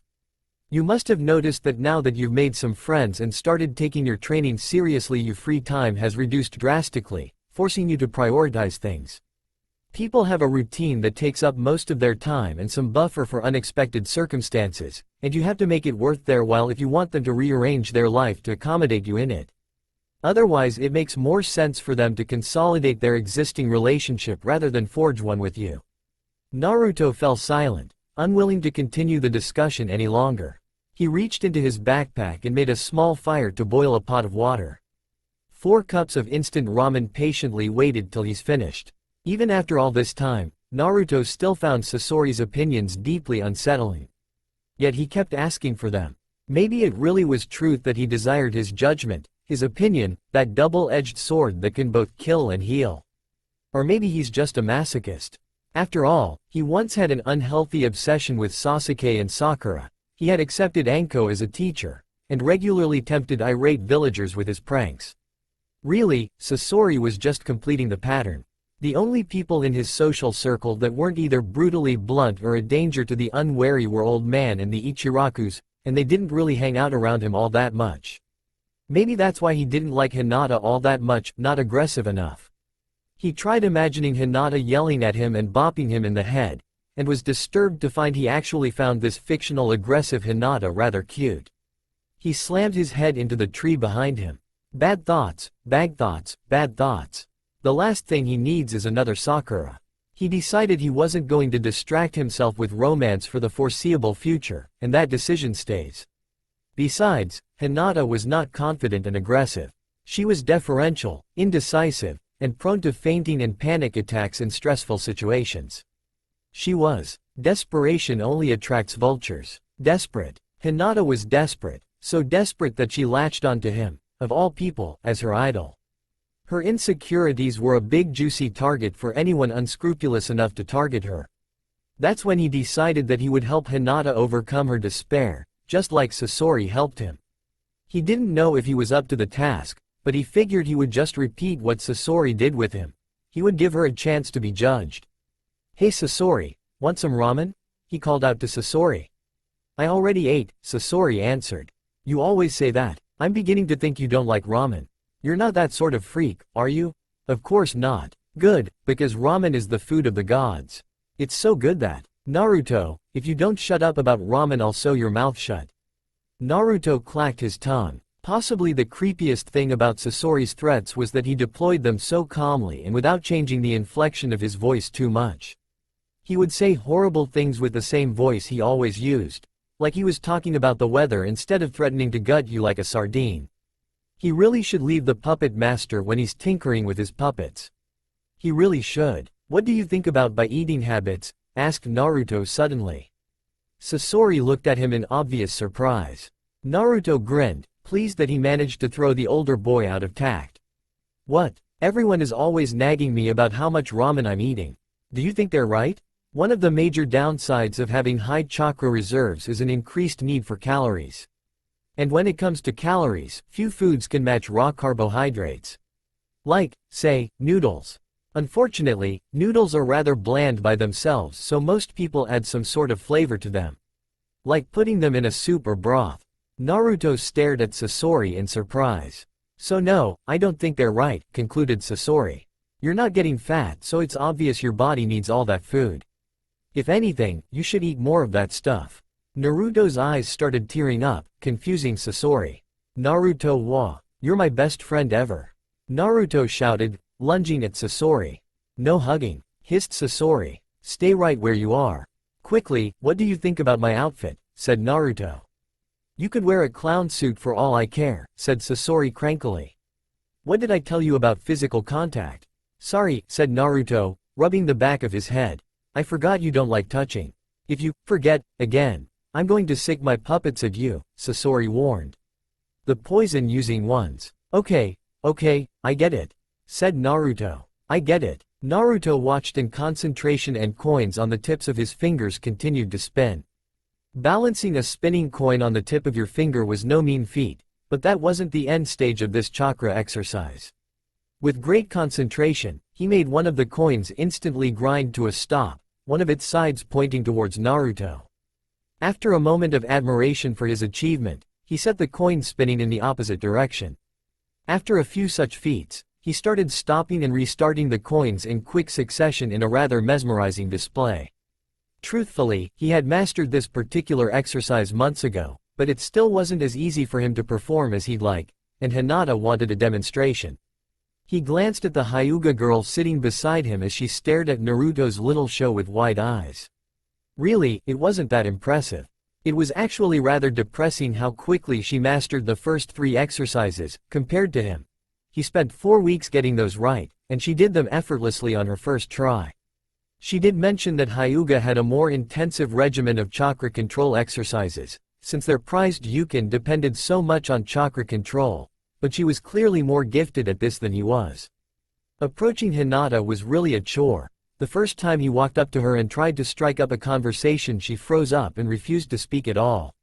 If it weren't for all those information-gathering missions Sasori made him do, he probably wouldn't have enough experience in approaching people and would have screwed up badly. As it was, he thrashed the idea of making casual conversation and asked her for help with the material they were learning. She loosened up a bit after that, but she was still weird, periodically giving him strange looks and apologizing way too much for every silly little thing. and sometimes for things that seemed to exist only in her head. It took 2 months till he got her to speak about anything other than class material. Seriously, even Anko was easier to crack. But once Naruto got in his mind that he should help her, he wasn't going to quit easily. His attempts to have her practice with him were more thorny still. When he tried to talk her into sparring with him, she shot him a look of pure terror and started hyperventilating like he just threatened to cut her up. He shelved that idea for the foreseeable future. She was, however, very interested in the chakra control exercises he was doing. He wasn't sure why, since she had absolutely no trouble with Academy Jutsu, but he gave her a copy of the scrolls he got from Kabuto and gave her some direction, after which she took it up with startling ease. Well, startling to Naruto. Feeling somewhat self-conscious, he pushed a bit of chakra into 2 of the coins, causing them to launch into the air. Deftly maneuvering his fingers, he managed to catch them both, only now their places were reversed. This wasn't a step outlined on the scroll, and required more than just chakra control. It required the sort of manual dexterity that few people possessed. Unless you were undergoing puppeteer training, that is. Originally Naruto designed this step so he can kill 2 birds with 1 stone and all that, but currently he was just plain showing off. He started juggling the coins around, showing Hinata that yes, she's way better than him in this chakra control business, but she has a long way to go to match his pure awesome. Why yes, he was being awfully petty, why do you ask? He yelped in surprise and dropped all his coins when something slammed on the bench beside him. He looked wild-eyed at the source of the sound, only to find a strange-looking box beside him and an annoyed-looking Shikamaru. "You, me, Shogi, now," intoned Shikamaru. Naruto sat there, stupefied. This was just so surreal. Huh? Shikamaru sighed. "I didn't say anything when you got better at accuracy. I bore it when you got better at taijutsu. But now you're going to work on your written scores too? Have you no mercy? I thought you hated history and crap like that." Naruto frowned. He had noticed that Shikamaru's scores rose in step with his own, but he never cared much about it. "After all, did it ever occur to you that you don't really have to match my scores, Shikamaru? Your scores is well above average by now, so your mother has no reason for concern anymore." "Learning and training is troublesome," said Shikamaru with a sigh, "but I wouldn't be able to look at myself in the mirror every morning if I scored lower than a dope like you." Naruto's face split open in a toothy grin. "You do realize I'll work that much harder, now that I know I'll be dragging a lazy ass like you with me, right?" "That is why I'm here," said Shikamaru, straightening himself up. "I am issuing you a challenge." "A challenge?" Naruto liked challenges. "A shogi match." "Shogi?" asked Naruto, as if Shikamaru suggested they play with a diseased carcass. "Shogi," repeated Shikamaru. "If I win, you have to keep your scores right where they are." Naruto glanced over Shikamaru's shoulder, seeing Choji hanging back, giving him an apologetic look. Naruto was torn. On one hand it was a challenge, and he didn't like backing down from challenges. On the other hand, it was shogi. Naruto wasn't very good at that game, and everyone knew Shikamaru practically breathed it. If Shino was here, he would undoubtedly short-circuit this in short order. Come to think of it, this was probably why Shikamaru chose to do this now. Shino was absent because of clan business, so this was one of the few opportunities where Shikamaru could catch Naruto without his sensible friend. He glanced at Hinata, but she seemed to be trying to retract her limbs and head into her jacket, like a turtle. He would be getting no help from her. "And if you lose?" asked Naruto. "Name something," said Shikamaru lazily. "You'll have to spar with me once a week," said Naruto. Shikamaru seemed to mull over it in his head. "Alright, let's do this." "Wait," said Naruto. "I didn't say I accept. We were just discussing the terms. If I am to accept this, I have one additional rule." Shikamaru frowned. "You can't just add rules to shogi. It's just a simple time limit," said Naruto cheerfully. "Every move has to be made within a 3 seconds time frame. Choji will time it. It's just so the game is done before the lunch break ends, you know?" Shikamaru's frown deepened, and Naruto could tell he was thinking furiously. Naruto didn't really blame him. He was trying to lure Shikamaru into a trap. Naruto had, in fact, played shogi before. A while back old man tried to get him to play, but Naruto found it too frustrating. It's not that the rules were complicated, he got the rules easily. It's just that he found it impossible to keep the mind on the game for half an hour or more it took to finish a round. That wasn't fun, and games were supposed to be fun. He knew there was no way he could beat Shikamaru in a classical game of shogi, but he had a sneaking suspicion that the lazy boy doesn't work well under pressure. Naruto didn't mind the 3-second limit. He would have made a move within that time frame anyway. But Shikamaru liked to mull his options for a few minutes and look the situation from all angles. It was a gamble, but he thought he had a chance in this kind of setup. Shikamaru moved to unpack the board, but Naruto beat him to it. If Shikamaru was in charge of setup, he would have taken his time, and Naruto didn't want him to gather his bearings. He set the board up as quickly as he could, motioning Choji to come. He handed a wristwatch to Choji and told him to shout if one of them goes over the time limit. From the corner of his eye, Naruto could see Hinata emerge from her jacket and edge closer so she could see the game.